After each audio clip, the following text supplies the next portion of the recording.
ਜਿਸ ਪਰਿਵਾਰ ਤੱਕ ਵਿਕਦੀ ਵਿਕਾਉਂਦੀ ਪਹੁੰਚੀ, ਹਮ, ਉਸ ਪਰਿਵਾਰ ਦਾ ਜੋ ਸਭ ਤੋਂ ਵੱਡਾ ਜੀ ਸੀਗਾ, ਮੰਨ ਲਓ ਕਿ ਜਿੱਦਾਂ ਪਰਿਵਾਰ 'ਚ ਦਾਦਾ ਹੁੰਦਾ, ਮਤਲਬ ਜਿਹੜਾ ਬਜ਼ੁਰਗ ਹੈ, ਉਹ ਬਜ਼ੁਰਗ ਨੇ ਵੀ ਉਸ ਕੁੜੀ ਨਾਲ ਰੇਪ ਕੀਤਾ। ਉਸ ਤੋਂ ਹਮ, ਬਾਅਦ ਉਹ ਬਜ਼ੁਰਗ ਦਾ ਬੇਟਾ, ਹਮ, ਉਹਨੇ ਵੀ ਉਹਦੇ ਨਾਲ ਰੇਪ ਕੀਤਾ। ਉਸ ਤੋਂ ਬਾਅਦ ਉਸ ਬੇਟੇ ਮਤਲਬ ਉਹ ਬਜ਼ੁਰਗ ਦਾ ਪੋਤਰਾ, ਹਮ। ਔਰ ਪੋਤਰੇ ਦੀ ਗੱਲ ਛੱਡੋ, ਉਸ ਤੋਂ ਬਾਅਦ ਉਹ ਜੁੰਮੇ ਨੂੰ ਆਪਣੀਆਂ ਕਲਾਸਰੂਮ ਦੇ ਵਿੱਚੋਂ ਮੁੰਡੇ ਧੀਆਂ ਧਿਆਣੀਆਂ ਧੰਦੇ ਵਿੱਚ, ਗਲਤ ਧੰਦੇ ਵਿੱਚ ਧੱਕ ਦਿੱਤੀਆਂ ਗਈਆਂ।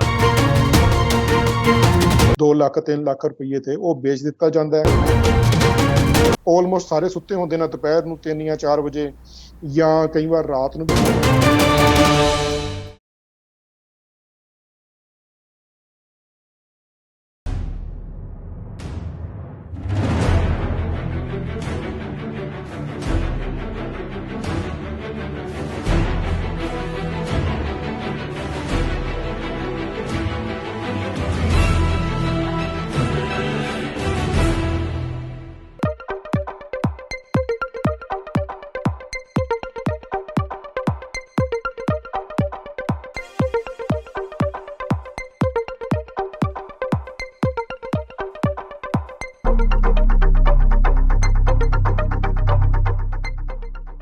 TVN ਦੇਖਣ ਵਾਲੇ ਸਮੁੱਚੇ ਦਰਸ਼ਕਾਂ ਨੂੰ ਦਵਿੰਦਰ ਸਿੰਘ ਬੈਨੀਪਾਲ ਵੱਲੋਂ ਪਿਆਰ ਅਤੇ ਸਤਿਕਾਰ ਸਹਿਤ ਸਤਿ ਸ਼੍ਰੀ ਅਕਾਲ।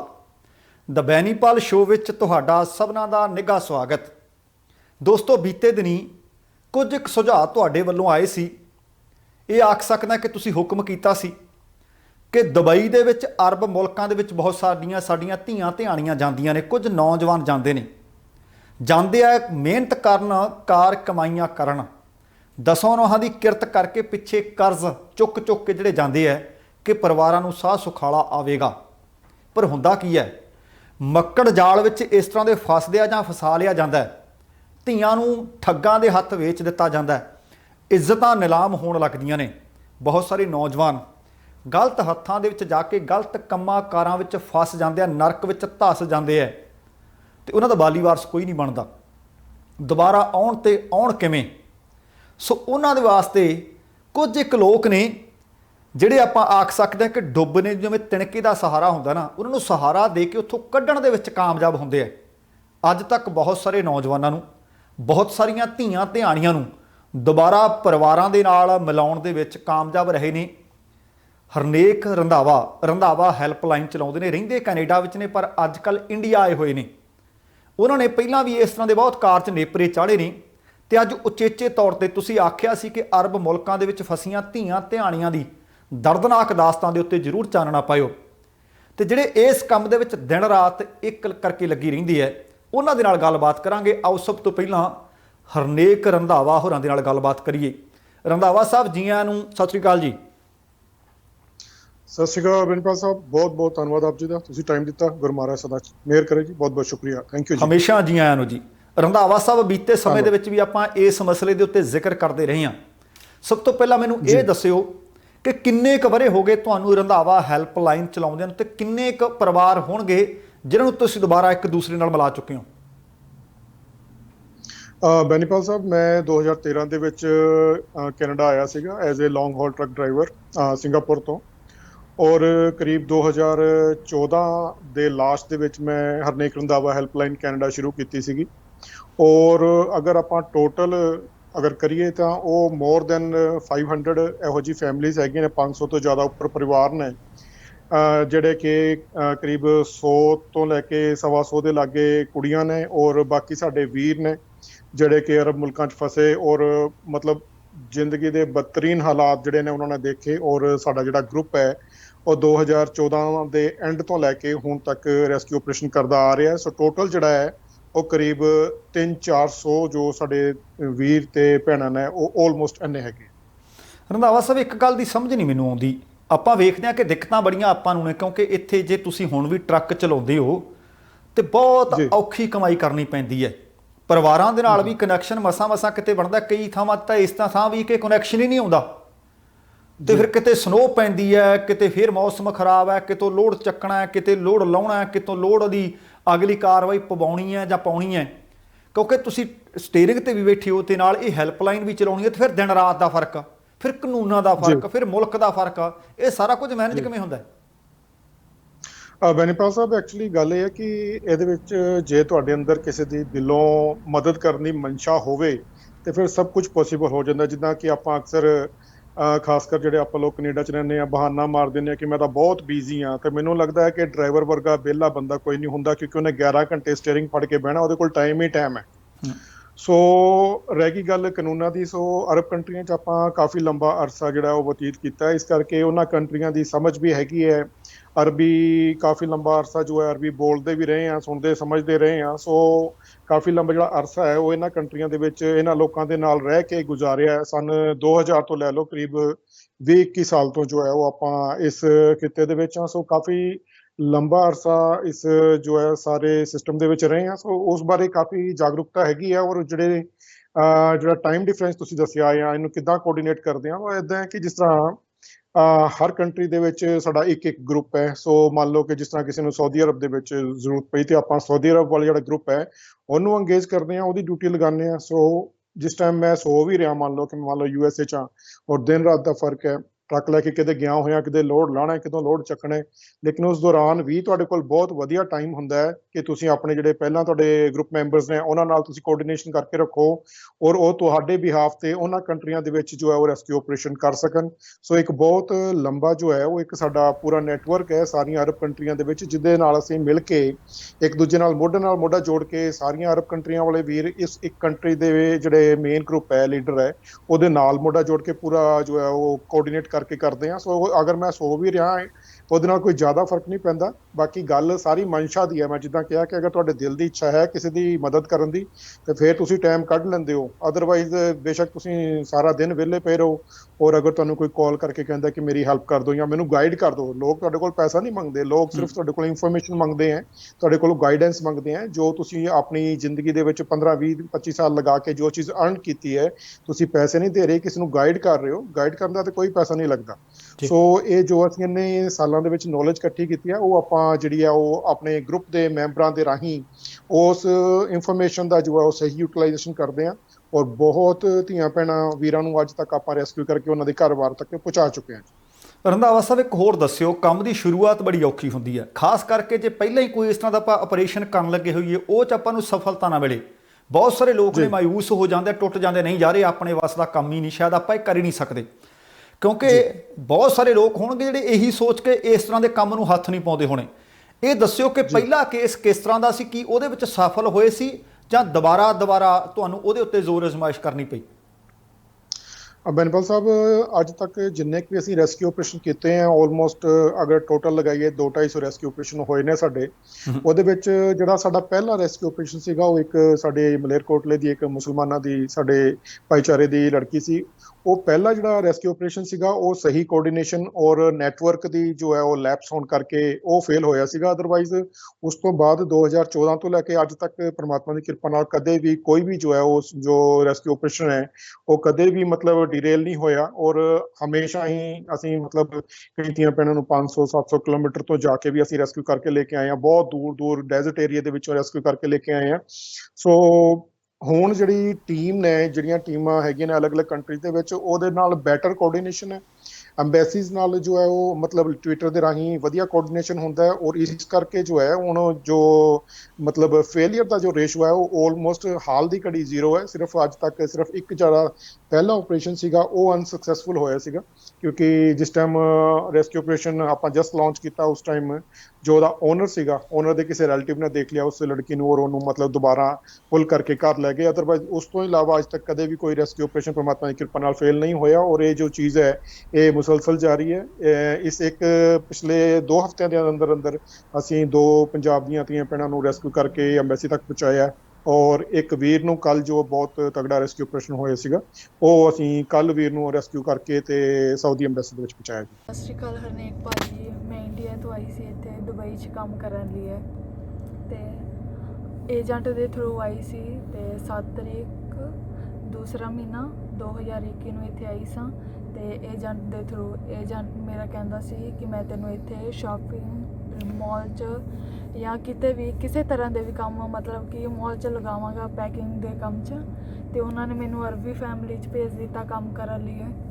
ਅਰਬੀ ਫੈਮਿਲੀ 'ਚ ਮੈਨੂੰ ਬਹੁਤ ਪ੍ਰੋਬਲਮ ਹੁੰਦੀ ਸੀ ਸਵੇਰ ਤੋਂ ਲੈ ਕੇ ਸ਼ਾਮ ਤੱਕ ਕੰਮ ਕਰਨ ਦੀ। ਤੇ ਮੇਰਾ ਹੁਣ ਮੈਂ ਏਜੰਟ ਨਾਲ ਕੰਟੈਕਟ ਕੀਤਾ ਸੀ ਤੇ ਉਹਨਾਂ ਨੂੰ ਮੈਂ ਕਿਹਾ ਸਰ ਮੈਂ ਇੰਡੀਆ ਜਾਣਾ ਹੈ ਤੇ ਉਹ ਮੈਨੂੰ ਕਹਿੰਦੇ ਕਿ 15,000 ਦੇਂਗੇ, 15,000 ਦਰਾਮ ਦੇਂਗੇ ਤਾਂ ਤੈਨੂੰ ਇੰਡੀਆ ਕਰ ਲਾਂਗੇ, ਠੀਕ ਹੈ। ਤੇ ਮੈਂ ਗਰੀਬ ਫੈਮਿਲੀ ਤੋਂ ਬਿਲੋਂਗ ਕਰਦੀ ਹਾਂ ਤੇ ਇਸ ਕਰਕੇ 15,000 ਦਰਾਮ ਨਹੀਂ ਦੇ ਸਕਦੀ। ਤੇ ਇਸ ਕਰਕੇ ਮੇਰੀ ਹੱਥ ਬੰਨ੍ਹ ਕੇ ਰਿਕੁਐਸਟ ਹੈ ਤੁਹਾਡੇ ਅੱਗੇ ਕਿ ਮੈਨੂੰ ਮੇਰੀ ਫੈਮਿਲੀ ਤੱਕ ਪਹੁੰਚਾਇਆ ਜਾਵੇ ਕਿਸੇ ਵੀ ਤਰ੍ਹਾਂ ਕਰ। ਬਿਲਕੁਲ ਇਹ ਗੱਲ ਦੱਸਣੀ ਇਸ ਕਰਕੇ ਲਾਜ਼ਮੀ ਸੀ ਕਿ ਕਈ ਵਾਰੀ ਜੇ ਪਹਿਲੀ ਵਾਰੀ ਕੋਈ ਫਾਹਾ ਇਸ ਤਰ੍ਹਾਂ ਦਾ ਲੈਂਦਾ, ਕਹਿੰਦੇ ਪਹਿਲੀ ਚੋਰੀ ਪਹਿਲਾ ਹੀ ਫਾਹਾ, ਇੱਕ ਕਹਾਵਤ ਹੈ ਪੰਜਾਬੀ ਦੀ। ਕਈ ਵਾਰੀ ਅਸੀਂ ਕੋਈ ਕੰਮ ਕਰਨਾ ਸ਼ੁਰੂ ਕਰਦੇ ਹਾਂ ਕਿ ਯਾਰ ਪਹਿਲੀ ਸਫਲਤਾ ਨਹੀਂ ਮਿਲੀ, ਹੁਣ ਛੱਡੋ ਪਰੇ, ਆਪਾਂ ਇਹ ਕੰਮ ਹੀ ਨਹੀਂ ਕਰਨਾ। ਆਹ ਉਦਾਹਰਨ ਹੈ ਤੁਹਾਡੇ ਸਾਹਮਣੇ ਹਰਨੇਕ ਸਿੰਘ ਰੰਧਾਵਾ ਹੈਲਪਲਾਈਨ ਕੈਨੇਡਾ ਵਾਲਿਆਂ ਦੀ ਕਿ ਪਹਿਲਾ ਰੈਸਕਿਊ ਆਪਰੇਸ਼ਨ ਇਹਨਾਂ ਤੋਂ ਵੀ ਸਿਰੇ ਨਹੀਂ ਸੀ ਚੜ੍ਹਿਆ। ਜੇ ਇਹ ਸੋਚ ਕੇ ਘਰ ਬੈਠ ਜਾਂਦੇ ਸ਼ਾਇਦ ਅੱਜ 500 ਪਰਿਵਾਰਾਂ ਦੇ ਘਰਾਂ ਵਿੱਚ ਜਿਹੜੀਆਂ ਖੁਸ਼ੀਆਂ ਆਈਆਂ ਨੇ ਸ਼ਾਇਦ ਉਹ ਨਾ ਪਰਤਦੀਆਂ। ਤੇ ਹੁਣ ਮੈਨੂੰ ਇਹ ਦੱਸਿਓ, ਦੇਖੋ ਰੁਜ਼ਗਾਰ ਦੀ ਤਲਾਸ਼ ਵਿੱਚ ਆਪਾਂ ਵੀ ਬਾਹਰਲੇ ਮੁਲਕਾਂ ਵਿੱਚ ਆਏ ਹਾਂ। ਇਹ ਕੰਮ ਜੁਗਾਂ ਜੁਗੰਤਰਾਂ ਤੋਂ ਚੱਲਦਾ ਰਿਹਾ ਤੇ ਚੱਲਦਾ ਰਹਿਣਾ ਹੈ। ਲੋਕਾਂ ਨੇ ਅਰਬ ਮੁਲਕਾਂ ਵਿੱਚ ਵੀ ਜਾਣਾ ਤੇ ਆਪਣੇ ਵੈਸਟਰਨ ਕੰਟਰੀਜ਼ ਦੇ ਵਿੱਚ ਵੀ ਆਉਣਾ। ਇਹ ਦੱਸਿਓ ਕਿ ਜਾਣ ਤੋਂ ਪਹਿਲਾਂ ਤੁਸੀਂ ਕੀ ਸਲਾਹ ਦਿੰਦੇ ਹੋ ਕਿ ਜਾਓ ਤੇ ਜਾਣ ਤੱਕ ਜਾਣ ਕਿਵੇਂ ਜੀ, ਜੇ ਜਾਣਾ ਹੀ ਚਾਹੁੰਦਾ ਕੋਈ? ਦੇਖੋ ਜਿਹੜਾ ਅਸੀਂ ਆਪਣਾ ਗਰੁੱਪ ਬਣਾਇਆ ਹੈ ਹਰਨੇਕ ਰੰਧਾਵਾ ਹੈਲਪਲਾਈਨ ਕੈਨੇਡਾ, ਇਹਦੇ ਵਿੱਚ ਜਿੰਨੀਆਂ ਵੀ ਅਰਬ ਕੰਟਰੀਆਂ ਨੇ, ਕਤਰ ਹੈ, ਕੁਵੈਤ ਹੈ, ਓਮਾਨ ਹੈ, ਬਹਿਰੀਨ ਹੈ, ਦੁਬਈ, ਆਬੂ ਧਾਬੀ, ਜਿੰਨੇ ਵੀ ਕੰਟਰੀਜ਼ ਹੈਗੀਆਂ, ਉਹ ਸਾਰੀਆਂ ਕੰਟਰੀਆਂ ਦੇ ਵੀਰ ਜੋ ਨੇ ਉਹ ਸਾਡੇ ਟੈਲੀਗ੍ਰਾਮ ਤਾਂ ਲੋਕਾਂ ਨੇ ਹੁਣ ਜਦੋਂ ਦੀ WhatsApp ਦੀ ਥੋੜੀ ਪ੍ਰੋਬਲਮ ਆਉਣੀ ਸ਼ੁਰੂ ਹੋਈ ਹੈ ਉਦੋਂ ਤੋਂ ਟੈਲੀਗ੍ਰਾਮ ਡਾਊਨਲੋਡ ਕਰਨੀ ਸ਼ੁਰੂ ਕੀਤੀ। ਅਸੀਂ ਪਿਛਲੇ 5 ਸਾਲ ਤੋਂ ਟੈਲੀਗ੍ਰਾਮ ਐਪਲੀਕੇਸ਼ਨ ਯੂਜ਼ ਕਰ ਰਹੇ ਹਾਂ। ਸੋ ਇਸ ਟੈਲੀਗ੍ਰਾਮ ਐਪਲੀਕੇਸ਼ਨ ਤੇ ਸਾਡਾ ਗਰੁੱਪ ਹੈ ਹਰਨੇਕ ਰੰਧਾਵਾ ਹੈਲਪਲਾਈਨ ਕੈਨੇਡਾ, ਔਰ ਅਸੀਂ ਇਹਦੇ ਵਿੱਚ ਕਰੀਬ 3-4 ਹਜ਼ਾਰ ਮੈਂਬਰ ਜੋ ਹੈ ਉਹ ਸਾਰੀਆਂ ਅਰਬ ਕੰਟਰੀਆਂ ਤੋਂ ਇਕੱਠੇ ਹਾਂ। ਸੋ ਅਸੀਂ ਜ਼ਿਆਦਾਤਰ ਇਹ ਗਾਈਡ ਕਰਦੇ ਹਾਂ ਕਿ ਸਾਰੀਆਂ ਕੰਟਰੀਆਂ ਦੇ ਵਿੱਚ ਜਿਹੜੇ ਸਾਡੇ ਵੀਰ ਨੇ ਅਲੱਗ-ਅਲੱਗ ਕੰਟਰੀਆਂ ਦੇ ਵਿੱਚੋਂ ਉਸ ਗਰੁੱਪ ਦੇ ਵਿੱਚ ਐਡ ਨੇ, ਜੋ ਇਨਫੋਰਮੇਸ਼ਨ ਉਹ ਸਾਡਾ ਇੱਕ ਵੀਰ ਭਰਾ ਜਿਹੜਾ ਉੱਥੇ ਜੌਬ ਕਰ ਰਿਹਾ, ਜਿਹੜੀ ਰॉ ਇਨਫੋਰਮੇਸ਼ਨ ਤੁਹਾਨੂੰ ਉਹ ਦੇ ਸਕਦਾ ਹੈ, ਉਹ ਏਜੰਟ ਨੇ ਕਦੇ ਨਹੀਂ ਦੇਣੀ। ਸੋ ਸਭ ਤੋਂ ਪਹਿਲੀ ਤਾਂ ਸਾਡੀ ਬੇਨਤੀ ਇਹ ਹੁੰਦੀ ਹੈ ਕਿ ਤੁਸੀਂ ਗਰੁੱਪ ਜੁਆਇਨ ਕਰ ਲਓ। ਉਹਦੇ ਵਿੱਚ ਤੁਹਾਨੂੰ ਕਈ ਵੀਰ ਇਹੋ ਜਿਹੇ ਮਿਲ ਜਾਣਗੇ ਜਿਹੜੇ ਤੁਹਾਨੂੰ ਬਿਲਕੁਲ ਕੰਪਲੀਟ ਰॉ ਇਨਫੋਰਮੇਸ਼ਨ ਦੇਣਗੇ ਕਿ ਤੁਸੀਂ ਲਾਇਸੈਂਸ ਕਿੱਦਾਂ ਬਣਾਉਣਾ ਹੈ, ਕਿੱਦਾਂ ਆ ਸਕਦੇ ਹੋ, ਉਹਦੇ 'ਚ ਕੀ ਖਤਰੇ ਨੇ, ਕਿੰਨਾ ਖਰਚਾ ਆਉਣਾ, ਕਿੱਦਾਂ ਰਹਿਣਾ, ਖਾਣਾ ਪੀਣਾ, ਆਉਣਾ ਜਾਣਾ, ਸਾਰਾ ਕੁਝ ਗਾਈਡ ਕਰ ਦਿੰਦੇ ਆ। ਸੋ ਪਹਿਲੀ ਤਾਂ ਸਾਡੀ ਕੋਸ਼ਿਸ਼ ਇਹ ਹੁੰਦੀ ਹੈ ਕਿ ਵੀਰ ਨੂੰ ਅਸੀਂ ਗਰੁੱਪ ਦੇ ਵਿੱਚ ਐਡ ਕਰੀਏ, ਔਰ ਉਹਨੂੰ ਅਸੀਂ ਪਹਿਲਾਂ ਇਹ ਕਹਿੰਦੇ ਹਾਂ ਕਿ ਵੀਰ ਇਸ ਗਰੁੱਪ ਦੇ ਵਿੱਚ 15-20 ਦਿਨ, ਮਹੀਨਾ ਰਹਿ ਕੇ ਦੇਖ, ਤੈਨੂੰ ਸਾਰੀਆਂ ਕੰਟਰੀਆਂ ਦੀ ਸਾਰੀ ਇਨਫੋਰਮੇਸ਼ਨ ਹੋ ਜਾਏਗੀ, ਬਜਾਏ ਕਿਸੇ ਏਜੰਟ ਕੋਲ। ਕਿਉਂਕਿ ਏਜੰਟ ਕਦੇ ਵੀ ਜੋ ਹੈ ਸੱਚੀ ਗੱਲ ਨਹੀਂ ਦੱਸਦਾ। ਏਜੰਟ ਤੁਹਾਨੂੰ ਦੱਸਦਾ ਹੈ ਉਹ ਗੱਲ ਜਿਹਦੇ ਨਾਲ ਉਹ ਤੁਹਾਡੇ ਕੋਲੋਂ ਉਹ ਪੈਸਾ ਕਢਵਾ ਸਕੇ, ਉਹ ਗੱਲ ਉਹ ਕਦੇ ਵੀ ਨਹੀਂ ਦੱਸਦਾ ਕਿ ਜਿਹੜੀ ਬਿਲਕੁਲ ਸੱਚੀ ਗੱਲ ਹੈ, ਜਾਂ ਉੱਥੇ ਜਾ ਕੇ ਤੁਹਾਡੇ ਨਾਲ ਹੋਣਾ ਕੀ ਹੈ, ਜੋ ਤੁਹਾਡੇ ਨਾਲ ਉਹਨਾਂ ਲੋਕਾਂ ਨੇ ਵਤੀਰਾ ਕਰਨਾ ਹੈ, ਜੋ ਤੁਹਾਡੇ ਨਾਲ ਖਾਣਾ ਪੀਣਾ ਕਿੱਦਾਂ ਹੋਏਗਾ, ਰਿਹਾਇਸ਼ ਕੈਸੀ ਹੋਏਗੀ, ਇਹ ਚੀਜ਼ਾਂ ਉਹ ਕਦੇ ਵੀ ਕੰਪਲੀਟਲੀ ਸਹੀ ਜੋ ਹੈ ਲੈਵਲ ਤੇ ਨਹੀਂ ਦੱਸਦੇ। ਹਾਂਜੀ, ਸਤਿ ਸ਼੍ਰੀ ਅਕਾਲ ਸਾਰਿਆਂ ਨੂੰ। ਤੇ ਅਸੀਂ ਦੁਬਈ ਵਿੱਚ ਆਏ ਹਾਂ ਤੇ ਏਜੰਟਾਂ ਨੇ ਸਾਨੂੰ ਵਸਾ ਦਿੱਤਾ। ਪਾਸਪੋਰਟ ਖੋਏ ਗਿਆ, ਜੌਬ ਵਗੈਰਾ ਕਹਿੰਦੇ ਅਸੀਂ ਟੈਗ ਦੇਵਾਂਗੇ, ਪਰ ਉਹਨਾਂ ਨੇ ਵੀਜ਼ਾ ਨਹੀਂ ਦਵਾਇਆ, ਘਰਾਂ ਵਿੱਚ ਭੇਜ ਦਿਆ। ਤੇ ਇਸ ਟਾਈਮ ਅਸੀਂ ਹਲਫ ਹਰਨੇਕ ਰੰਧਾਵਾ ਦੀ ਕੈਨੇਡਾ ਵਾਲਿਆਂ ਦੀ ਮੰਗ ਰਹੇ ਹਾਂ ਤੇ ਇੰਡੀਆ ਸਾਨੂੰ ਪਹੁੰਚਾ ਦੇਣ। ਇੰਡੀਅਨ ਐਮਬੈਸੀ ਦੇ ਵਿੱਚ ਵੀ ਅਸੀਂ ਉਹਨਾਂ ਦੀ ਹਲਫ ਮੰਗ ਰਹੇ ਹਾਂ। ਸਾਰਿਆਂ ਨੂੰ ਸਤਿ ਸ਼੍ਰੀ ਅਕਾਲ ਜੀ। ਸਤਿ ਸ਼੍ਰੀ ਅਕਾਲ ਸਾਰਿਆਂ ਨੂੰ। ਹਾਂਜੀ, ਸਾਨੂੰ ਇੱਥੇ ਪਾਸਪੋਰਟ ਵੀ ਨਹੀਂ ਸਾਡੇ ਦਿੱਤੇ ਜਾਂਦੇ। ਸਾਨੂੰ ਕੰਮ ਵਾਸਤੇ ਬੁਲਾਇਆ ਗਿਆ ਸੀ ਕਿ ਤੁਹਾਨੂੰ ਜੋਬ ਦਿਲਾਵਾਂਗੇ, ਮਤਲਬ ਮਾਲ ਵਿੱਚ, ਪਰ ਮਾਲ ਵਿੱਚ ਸਾਨੂੰ ਨਹੀਂ ਲਗਾਇਆ ਜਾਂਦਿਆ। ਸਾਨੂੰ ਇਹਨਾਂ ਨੇ ਘਰਾਂ ਦੇ ਵਿੱਚ ਕੰਮ ਕਰਨ ਵਾਸਤੇ ਭੇਜ ਦਿੱਤਾ। ਸਾਡੇ ਵੀਜ਼ੇ, ਪਾਸਪੋਰਟ ਸਭ ਕੁਛ ਇਹਨਾਂ ਰੱਖਿਆ। ਵੀਜ਼ੇ ਤੇ ਸਾਨੂੰ ਬੁਲਾਇਆ ਸੀ ਤਾਂ ਸਾਨੂੰ ਨਹੀਂ ਵੀਜ਼ਾ ਲਗਵਾਇਆ ਸਾਡਾ। ਅੱਗੇ ਅਸੀਂ ਰੰਧਾਵਾ ਹੈਲਪਲਾਈਨ ਨੂੰ ਸਿਰਫ ਰਿਕੁਐਸਟ ਕਰਦੇ ਹਾਂ ਕਿ ਸਾਡੀ ਰਿਕੁਐਸਟ ਸੁਣੋ, ਸਾਨੂੰ ਇੰਡੀਆ ਤੱਕ ਪਹੁੰਚਾਇਆ ਜਾਏ। ਤਾਂ ਅਸੀਂ ਇੰਡੀਆ ਐਮਬੈਸੀ ਵਾਲਿਆਂ ਨੂੰ ਰਿਕੁਐਸਟ ਕਰਦੇ ਹਾਂ ਕਿ ਪਲੀਜ਼ ਸਾਨੂੰ ਸਾਡੇ ਘਰਾਂ ਤੱਕ ਪਹੁੰਚਾਇਆ ਜਾਏ। ਬਸ, ਸਤਿ ਸ਼੍ਰੀ ਅਕਾਲ। ਉਸ ਚੀਜ਼ ਦੀ ਰॉ ਇਨਫੋਰਮੇਸ਼ਨ ਉਹ ਬੰਦਾ ਦੇ ਸਕਦਾ ਹੈ ਜਿਹੜਾ ਉਹਨਾਂ ਕੰਟਰੀਆਂ 'ਚ ਆਲਰੇਡੀ ਰਹਿ ਰਿਹਾ। ਸੋ ਸਾਡੇ ਗਰੁੱਪ ਜਿੱਦਾਂ ਦੁਬਈ ਦਾ ਮੰਨ ਲਓ, ਸੋ ਦੁਬਈ 'ਚ ਹਰਨੇਕ ਰੰਧਾਵਾ ਹੈਲਪਲਾਈਨ ਜੋ ਸਾਡਾ ਗਰੁੱਪ ਹੈ ਉਹਦਾ ਅਸੀਂ ਇੱਕ ਦੁਬਈ ਵਿੰਗ ਹੈ, ਇੱਕ ਸਾਊਦੀ ਵਿੰਗ ਹੈ, ਇੱਕ ਓਮਾਨ ਵਿੰਗ ਹੈ। ਸੋ ਸਾਰੀਆਂ ਕੰਟਰੀਆਂ ਦੇ ਵਿੱਚ ਇੱਕ ਅਲੱਗ-ਅਲੱਗ ਤੋਂ ਵਿੰਗ ਹੈ, ਔਰ ਉਹਦੇ ਜੋ ਵੀਰ ਨੇ ਉਹ ਸਾਰੇ ਹਮੇਸ਼ਾ ਤਿਆਰ ਰਹਿੰਦੇ ਨੇ ਹੈਲਪ ਕਰਨ ਨੂੰ। ਸੋ ਸਾਡੀ ਪਹਿਲੀ ਕੋਸ਼ਿਸ਼ ਤਾਂ ਇਹ ਹੁੰਦੀ ਹੈ ਕਿ ਜਿਹੜਾ ਵੀ ਵੀਰ ਸਾਡੇ ਬਾਰੇ ਜਾਣਨਾ ਚਾਹੁੰਦਾ ਉਹ ਗਰੁੱਪ 'ਚ ਆਵੇ। ਅਗਰ ਉਹਨੇ ਕਿਸੇ ਅਰਬ ਕੰਟਰੀ ਜਾ ਕੇ ਕੈਨੇਡਾ ਤੱਕ ਪਹੁੰਚਣਾ ਹੈ, ਜਾਂ ਅਗਰ ਉਹ ਉਹ ਸਿਰਫ ਅਰਬ ਤੱਕ ਜਾਣ ਦੀ ਹੀ ਉਹਦੇ 'ਚ ਕੈਪੇਬਿਲਿਟੀ ਹੈ ਜਾਂ ਉਹਦੀ ਰਿਕੁਆਇਰਮੈਂਟਸ ਕੈਨੇਡਾ ਆਉਣ ਵਾਸਤੇ ਪੂਰੀਆਂ ਨਹੀਂ ਹੈ, ਉੱਥੇ ਜਾ ਕੇ ਘਰ-ਬਾਰ ਆਪਣਾ ਚਲਾਉਣਾ ਚਾਹੁੰਦਾ ਹੈ, ਆਪਣਾ ਦਾਣਾ ਪਾਣੀ ਚਲਾਉਣਾ ਚਾਹੁੰਦਾ, ਘਰ ਦੀ ਰੋਜ਼ੀ ਰੋਟੀ ਚਲਾਉਣਾ ਚਾਹੁੰਦਾ ਹੈ।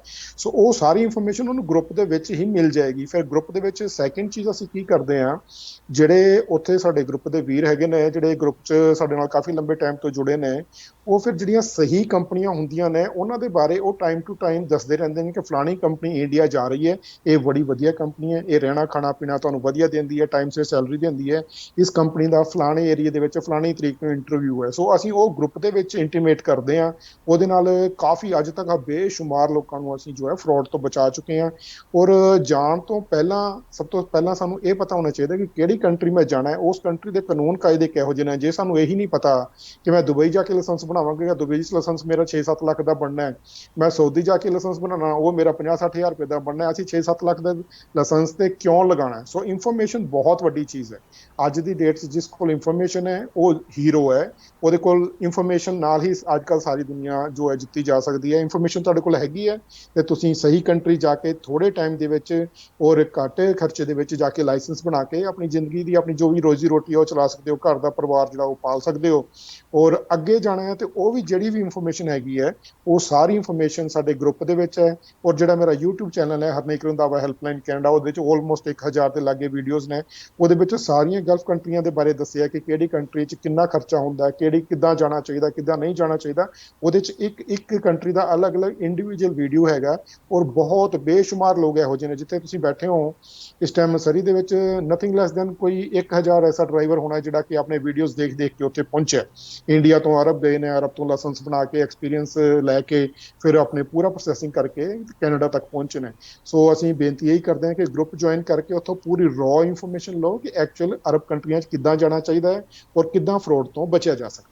ਰੰਧਾਵਾ ਸਾਹਿਬ, ਦਰਅਸਲ ਮੈਂ ਮਹਿਸੂਸ ਕਰਦਾ ਕਿ ਜਿਹੜੀ ਇਨਫੋਰਮੇਸ਼ਨ ਹੈ, ਜਾਣਕਾਰੀ, ਉਹ ਸਫਲਤਾ ਦੀ ਕੁੰਜੀ ਹੈ। ਜਿਸ ਤਰ੍ਹਾਂ ਮਿਹਨਤ ਨੂੰ ਸਫਲਤਾ ਦੀ ਕੁੰਜੀ ਕਹਿੰਦੇ ਆ ਨਾ, ਪਰ ਜਿਹੜੀ ਅਧੂਰੀ ਇਨਫੋਰਮੇਸ਼ਨ ਹੈ ਉਹ ਸਮਝੋ ਗਲਤ ਤੁਹਾਡੇ ਫਾਂਸੀ ਦਾ ਫੰਦਾ ਹੈ। ਉਹ ਤੁਹਾਨੂੰ ਕਿਸੇ ਨਾ ਕਿਸੇ ਖਤਰਨਾਕ ਬੰਦੇ ਕੋਲ ਵੀ ਲਿਜਾਊ, ਖਤਰਨਾਕ ਮੋੜ ਤੇ ਜ਼ਿੰਦਗੀ ਤੇ ਲਿਜਾਣ ਵਾਸਤੇ ਜਾਂ ਪਹੁੰਚਾਉਣ ਵਾਸਤੇ ਤੁਹਾਡੇ ਵਾਸਤੇ ਸਹਾਇਕ ਸਿੱਧ ਹੋਊ ਅਧੂਰੀ ਇਨਫੋਰਮੇਸ਼ਨ। ਪਰ ਹੁਣ ਮੈਨੂੰ ਇਹ ਦੱਸਿਓ, ਬਹੁਤ ਸਾਰੀਆਂ ਖਬਰਾਂ ਸਮੇਂ-ਸਮੇਂ ਤੇ ਆਉਂਦੀਆਂ ਨੇ ਕਿ ਬਹੁਤ ਸਾਰੀਆਂ ਧੀਆਂ ਧਿਆਣੀਆਂ ਇਹਨਾਂ ਮੁਲਕਾਂ ਵਿੱਚ ਭੇਜੀਆਂ ਜਾਂਦੀਆਂ ਨੇ ਜਾਂ ਆਪ ਜਾਂਦੀਆਂ ਨੇ, ਕਿਉਂਕਿ ਉਹਨਾਂ ਘਰਾਂ ਦੇ ਵਿੱਚ ਕਈ ਵਾਰੀ ਹੁੰਦਾ ਹੀ ਨਹੀਂ, ਕੋਈ ਨੌਜਵਾਨ ਹੀ ਨਹੀਂ ਹੁੰਦਾ, ਕੋਈ ਪਰਿਵਾਰ ਦਾ ਇਸ ਤਰ੍ਹਾਂ ਦਾ ਜੀਅ ਨਹੀਂ ਹੁੰਦਾ ਜਿਹੜਾ ਬਾਹਰ ਜਾ ਕੇ ਕਮਾਈ ਕਰ ਸਕੇ। ਕੋਈ ਬਾਹਰ ਜਾਣਾ ਗਲਤ ਨਹੀਂ, ਪਹਿਲੀ ਗਲਤ ਤਰੀਕੇ ਨਾਲ ਜਾਣਾ ਗਲਤ ਹੈ, ਤੇ ਗਲਤ ਬੰਦਿਆਂ ਦੇ ਹੱਥੀਂ ਚੜ੍ਹ ਕੇ ਜਾਣਾ ਗਲਤ ਹੈ। ਸਮੇਂ-ਸਮੇਂ ਤੇ ਖਬਰਾਂ ਮਿਲਦੀਆਂ ਰਹਿੰਦੀਆਂ ਕਿ ਧੀਆਂ ਧਿਆਣੀਆਂ ਧੰਦੇ ਵਿੱਚ, ਗਲਤ ਧੰਦੇ ਵਿੱਚ ਧੱਕ ਦਿੱਤੀਆਂ ਗਈਆਂ। ਪਰ ਉਹਦੇ ਤੋਂ ਵੀ ਖਤਰਨਾਕ ਗੱਲ ਪਿੱਛੇ ਜਾਂਚ ਪੜਤਾਲ ਕਰਨ ਤੋਂ ਬਾਅਦ ਇਹ ਆਉਂਦੀ ਹੈ, ਉਹ ਕਿਸੇ ਬਗਾਨੇ ਨੇ ਨਹੀਂ, ਆਪਣਿਆਂ ਨੇ ਧੱਕੀਆਂ ਨੇ। ਕਿੰਨੀਆਂ ਕੁ ਖਬਰਾਂ ਜੀ ਇਸ ਤਰ੍ਹਾਂ ਦੀਆਂ ਮਿਲਦੀਆਂ ਜੀ ਤੁਹਾਨੂੰ ਵੀ? ਜੀ ਇਹ ਚੀਜ਼ ਸਭ ਤੋਂ ਜ਼ਿਆਦਾ ਅਸੀਂ ਸਾਰਾ ਦਿਨ ਇਹੀ ਚੀਜ਼ ਫੇਸ ਕਰਦੇ ਹਾਂ। ਔਰ ਅੱਜ ਤੱਕ ਅਸੀਂ ਜਿੰਨੀਆਂ ਵੀ ਧੀਆਂ ਭੈਣਾਂ ਉੱਥੋਂ ਰੈਸਕਿਊ ਕੀਤੀਆਂ ਨਾ, ਮੋਸਟਲੀ ਉਹਨਾਂ ਨੂੰ ਆਪਣੇ ਹੀ ਲੋਕਾਂ ਨੇ ਫਸਾਇਆ। ਉਹਨਾਂ ਦੀਆਂ ਆਪਣੀਆਂ ਕਿਸੇ ਕੋਈ ਯਾਰ ਦੋਸਤ ਦੀ ਭੈਣ ਨੇ, ਕੋਈ ਉਹਨਾਂ ਦੀ ਮਾਸੀ ਚਾਚੀ ਤਾਈ, ਇੱਦਾਂ ਜੋ ਅੱਗੇ ਤੋਂ ਅੱਗੇ ਰਿਲੇਟਿਵਸ ਨੇ, ਉਹਨਾਂ ਨੇ ਮਤਲਬ ਆਪਣੇ ਕਮਿਸ਼ਨ ਬਣਾਉਣ ਦੇ ਚੱਕਰ ਦੇ ਵਿੱਚ ਕਿ ਮੈਂ ਤਾਂ ਚਲੋ ਪਹੁੰਚ ਗਈਆਂ। ਸੋ ਮੰਨ ਲਓ ਕਿ ਜਿੱਦਾਂ ਕੋਈ ਵਾਕਈ ਪੰਜਾਬੀ ਕੁੜੀ ਜੋ ਹੈ ਜਾ ਕੇ ਕਿਸੇ ਪਰਿਵਾਰ ਦੇ ਵਿੱਚ ਇਹੋ ਜਿਹੇ ਪਰਿਵਾਰ 'ਚ ਲੱਗ ਗਈ ਹੈ ਜਿੱਥੇ ਕਿ ਉਹ ਵਧੀਆ ਆਪਣਾ ਕੰਮ ਕਰ ਰਹੀ ਹੈ, 4 ਪੈਸੇ ਕਮਾਉਣ ਲੱਗ ਗਈ ਹੈ। ਉੱਥੋਂ ਫਿਰ ਉਹਨਾਂ ਦੀ ਸਾਈਕੀ ਇਹੋ ਜਿਹੀ ਹੋ ਜਾਂਦੀ ਹੈ ਕਿ ਹੁਣ ਜਿਹੜੀ ਮੇਰੀ ਤਨਖਾਹ ਆਉਂਦੀ ਹੈ ਥੋੜ੍ਹੀ ਬਹੁਤ ਉਹੀ ਆਉਂਦੀ ਹੈ, ਇਸ ਤੋਂ ਇਲਾਵਾ ਮੈਂ ਐਕਸਟਰਾ ਮਨੀ ਜਿਹੜਾ ਉਹ ਕਿੱਦਾਂ ਜਨਰੇਟ ਕਰ ਸਕਦੀ ਹਾਂ।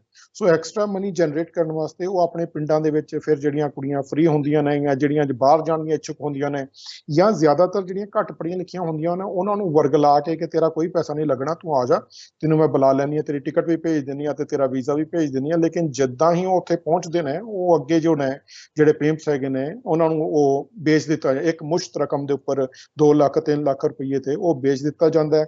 ਔਰ ਜਦੋਂ ਫਿਰ ਉਹਨਾਂ ਨੂੰ ਮਾਰਕੁੱਟ ਹੁੰਦੀ ਹੈ ਜਾਂ ਉਹਨਾਂ ਨੂੰ ਪ੍ਰੋਸਟੀਟਿਊਸ਼ਨ ਦੇ ਵਿੱਚ ਧੱਕਿਆ ਜਾਂਦਾ ਤੇ ਉਦੋਂ ਫਿਰ ਉਹਨਾਂ ਦੀ ਕੋਸ਼ਿਸ਼ ਹੁੰਦੀ ਹੈ ਕਿ ਹੁਣ ਵਾਪਸ ਜਾਈਏ। ਸੋ ਵਾਪਸ ਜਾਣ ਦਾ ਰਸਤਾ ਜਿਹੜਾ ਉਹ ਇਹ ਦੱਸਿਆ ਜਾਂਦਾ ਹੈ ਕਿ ਤੁਸੀਂ ਵਾਪਸ ਜਾਣਾ ਹੈ ਤੇ 2 ਲੱਖ ਰੁਪਇਆ ਜਾਂ 3 ਲੱਖ ਰੁਪਇਆ ਸਾਨੂੰ ਦਿਓ ਤੇ ਫਿਰ ਅਸੀਂ ਤੁਹਾਨੂੰ ਵਾਪਸ ਜਾਣ ਦਾਂਗੇ, ਅਦਰਵਾਈਜ਼ ਨਹੀਂ ਜਾਣ ਦਾਂਗੇ।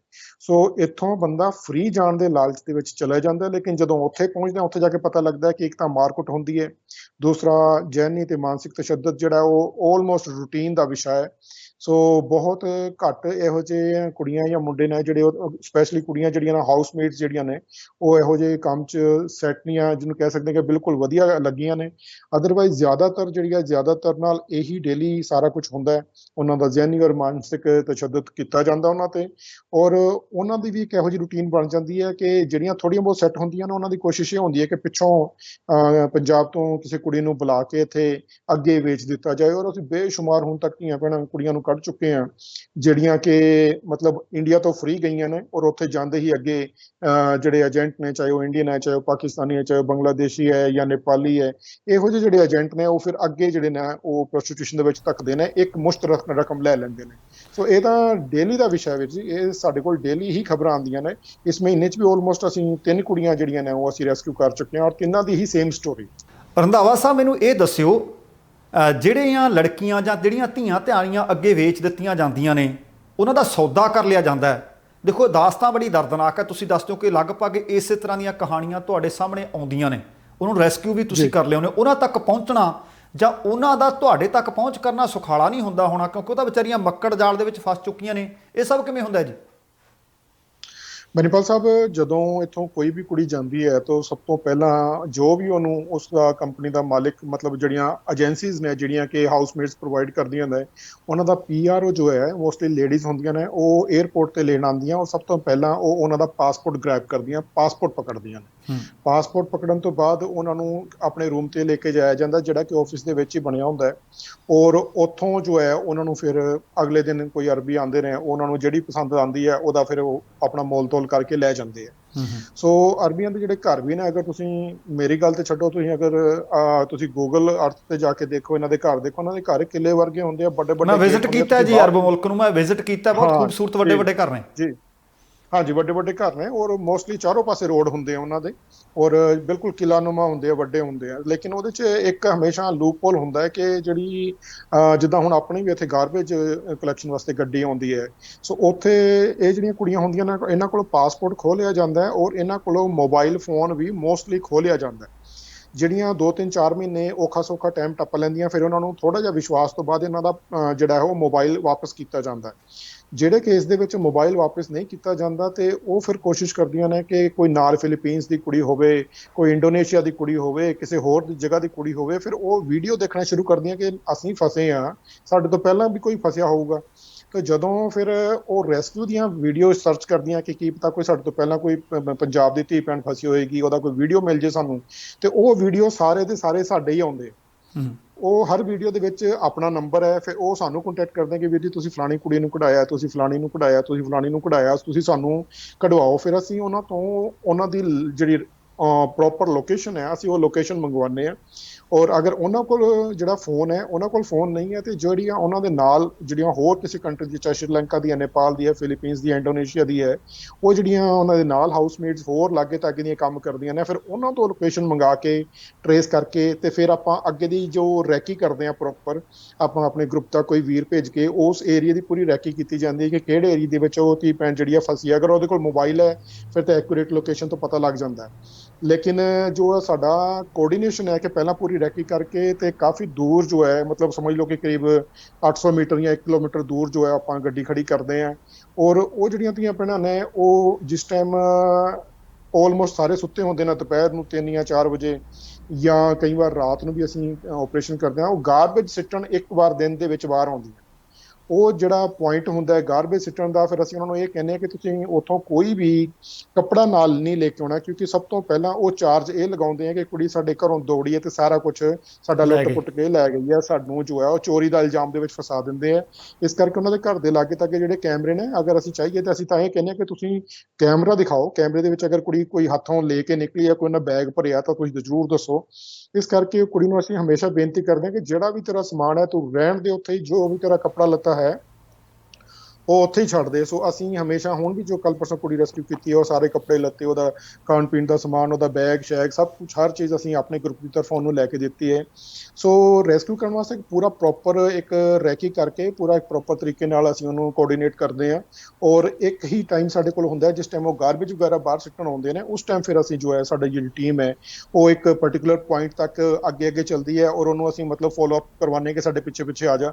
ਔਰ ਇੱਕ ਟਾਈਮ ਜੋ ਇੱਕ ਪਰਟੀਕੂਲਰ ਲੋਕੇਸ਼ਨ ਜਿੱਥੇ ਗੱਡੀ ਖੜੀ ਹੈ, ਉਹ ਫਿਰ ਗੱਡੀ ਤੇ ਅਸੀਂ ਉਹਨੂੰ ਪਿਕਅਪ ਕਰਕੇ ਜਾਂ ਗੁਰਦੁਆਰਾ ਸਾਹਿਬ ਲੈ ਕੇ ਜਾਂਦੇ ਹਾਂ, ਜਾਂ ਇੱਕ ਦੋ ਪੰਜਾਬੀ ਫੈਮਿਲੀਜ਼ ਨੇ ਜਿਹੜੀਆਂ ਕਿ ਹਮੇਸ਼ਾ ਇਸ ਮਾਮਲੇ ਸਾਡੀ ਹੈਲਪ ਕਰਦੀਆਂ ਨੇ।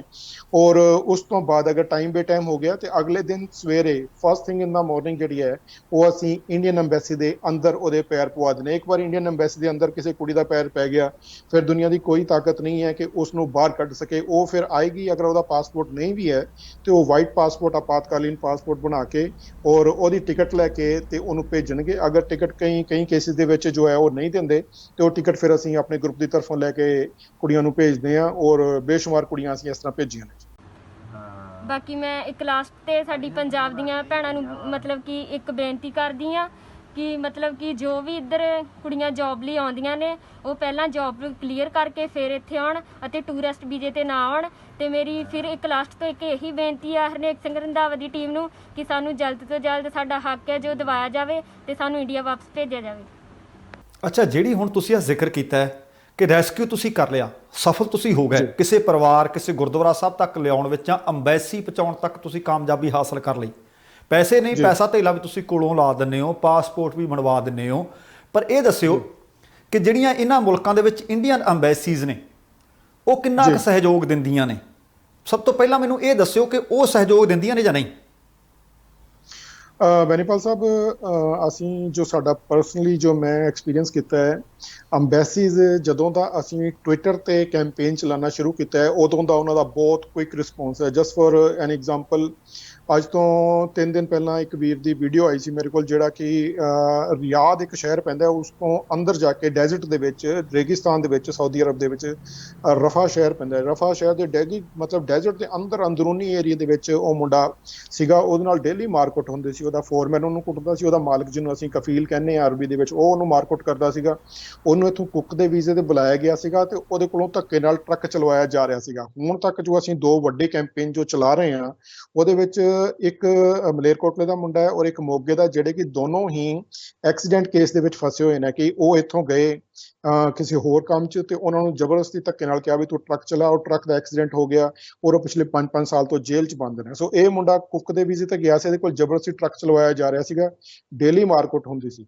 ਸੋ ਪਰਸੋਂ ਰਾਤ ਮੈਂ ਜਿਹੜੀ ਸਾਊਦੀ ਫੋਰਨ ਮਿਨਿਸਟਰੀ ਹੈ ਉਹਨੂੰ ਟਵੀਟ ਕੀਤਾ, PMO ਇੰਡੀਆ ਉਹਨੂੰ ਟਵੀਟ ਕੀਤਾ ਹੈ, ਔਰ CGI ਜੱਦਾ ਜੋ ਮਤਲਬ ਜੱਦਾ ਰਿਆਦ ਆਪਣਾ ਸਾਊਦੀ ਅਰਬ ਦੇ ਵਿੱਚ ਜੋ ਇੰਡੀਅਨ ਐਮਬੈਸੀ ਹੈ ਉਹਨੂੰ ਟਵੀਟ ਕੀਤਾ। ਸੋ ਟਵਿੱਟਰ ਦੀ ਜੋ ਤਾਕਤ ਹੈ ਉਹ ਅਸੀਂ ਪਿਛਲੇ ਕਾਫੀ ਲੰਬੇ ਟਾਈਮ ਤੋਂ ਦੇਖ ਰਹੇ ਹਾਂ, ਲੇਕਿਨ ਕੱਲ ਜੋ ਹੋਇਆ ਉਹ ਮਤਲਬ ਤੁਸੀਂ ਇਹਨੂੰ ਕਹਿ ਸਕਦੇ ਹੋ ਕਿ ਇਟ ਵਾਜ਼ ਜਸਟ ਇਨਕ੍ਰੈਡੀਬਲ, ਮਤਲਬ ਬਿਲਕੁਲ ਜਿਹਦੇ ਤੇ ਤੁਸੀਂ ਵਿਸ਼ਵਾਸ ਨਹੀਂ ਕਰ ਸਕਦੇ। ਕਿਉਂਕਿ ਅਸੀਂ ਸਾਊਦੀ ਜੋ ਫੋਰਨ ਮਿਨਿਸਟਰੀ ਆ ਉਹਨੂੰ ਟੈਗ ਕੀਤਾ ਸੀਗਾ। ਸਾਊਦੀ ਫੋਰਨ ਮਿਨਿਸਟਰੀ ਨੇ ਇੰਡੀਅਨ ਜੋ ਦੂਤਾਵਾਸ ਹੈ, ਭਾਰਤੀ ਜੋ ਅੰਬੈਸੀ ਹੈ, ਉਹਦੇ ਬੰਦੇ ਨਾਲ ਕੋਆਰਡੀਨੇਸ਼ਨ ਕਰਕੇ ਇੱਕ ਪੂਰੀ ਪੁਲਿਸ ਦੀ ਟੀਮ ਭੇਜ ਕੇ ਉਸ ਵੀਰ ਨੂੰ, ਪੰਜਾਬੀ ਵੀਰ ਨੂੰ, ਰਾਤ ਨੂੰ ਜਾ ਕੇ ਉੱਥੋਂ ਡੈਜ਼ਰਟ ਦੇ ਵਿੱਚ ਰੈਸਕਿਊ ਕਰਕੇ ਤੇ ਇਸ ਟਾਈਮ ਅੰਬੈਸੀ ਦੇ ਸਪੋਰਟ ਕਰ ਦਿੱਤਾ, ਜਿਹਦੀ ਕੱਲ ਪਰਸੋਂ ਫਲਾਈਟ ਹੋ ਜਾਏਗੀ।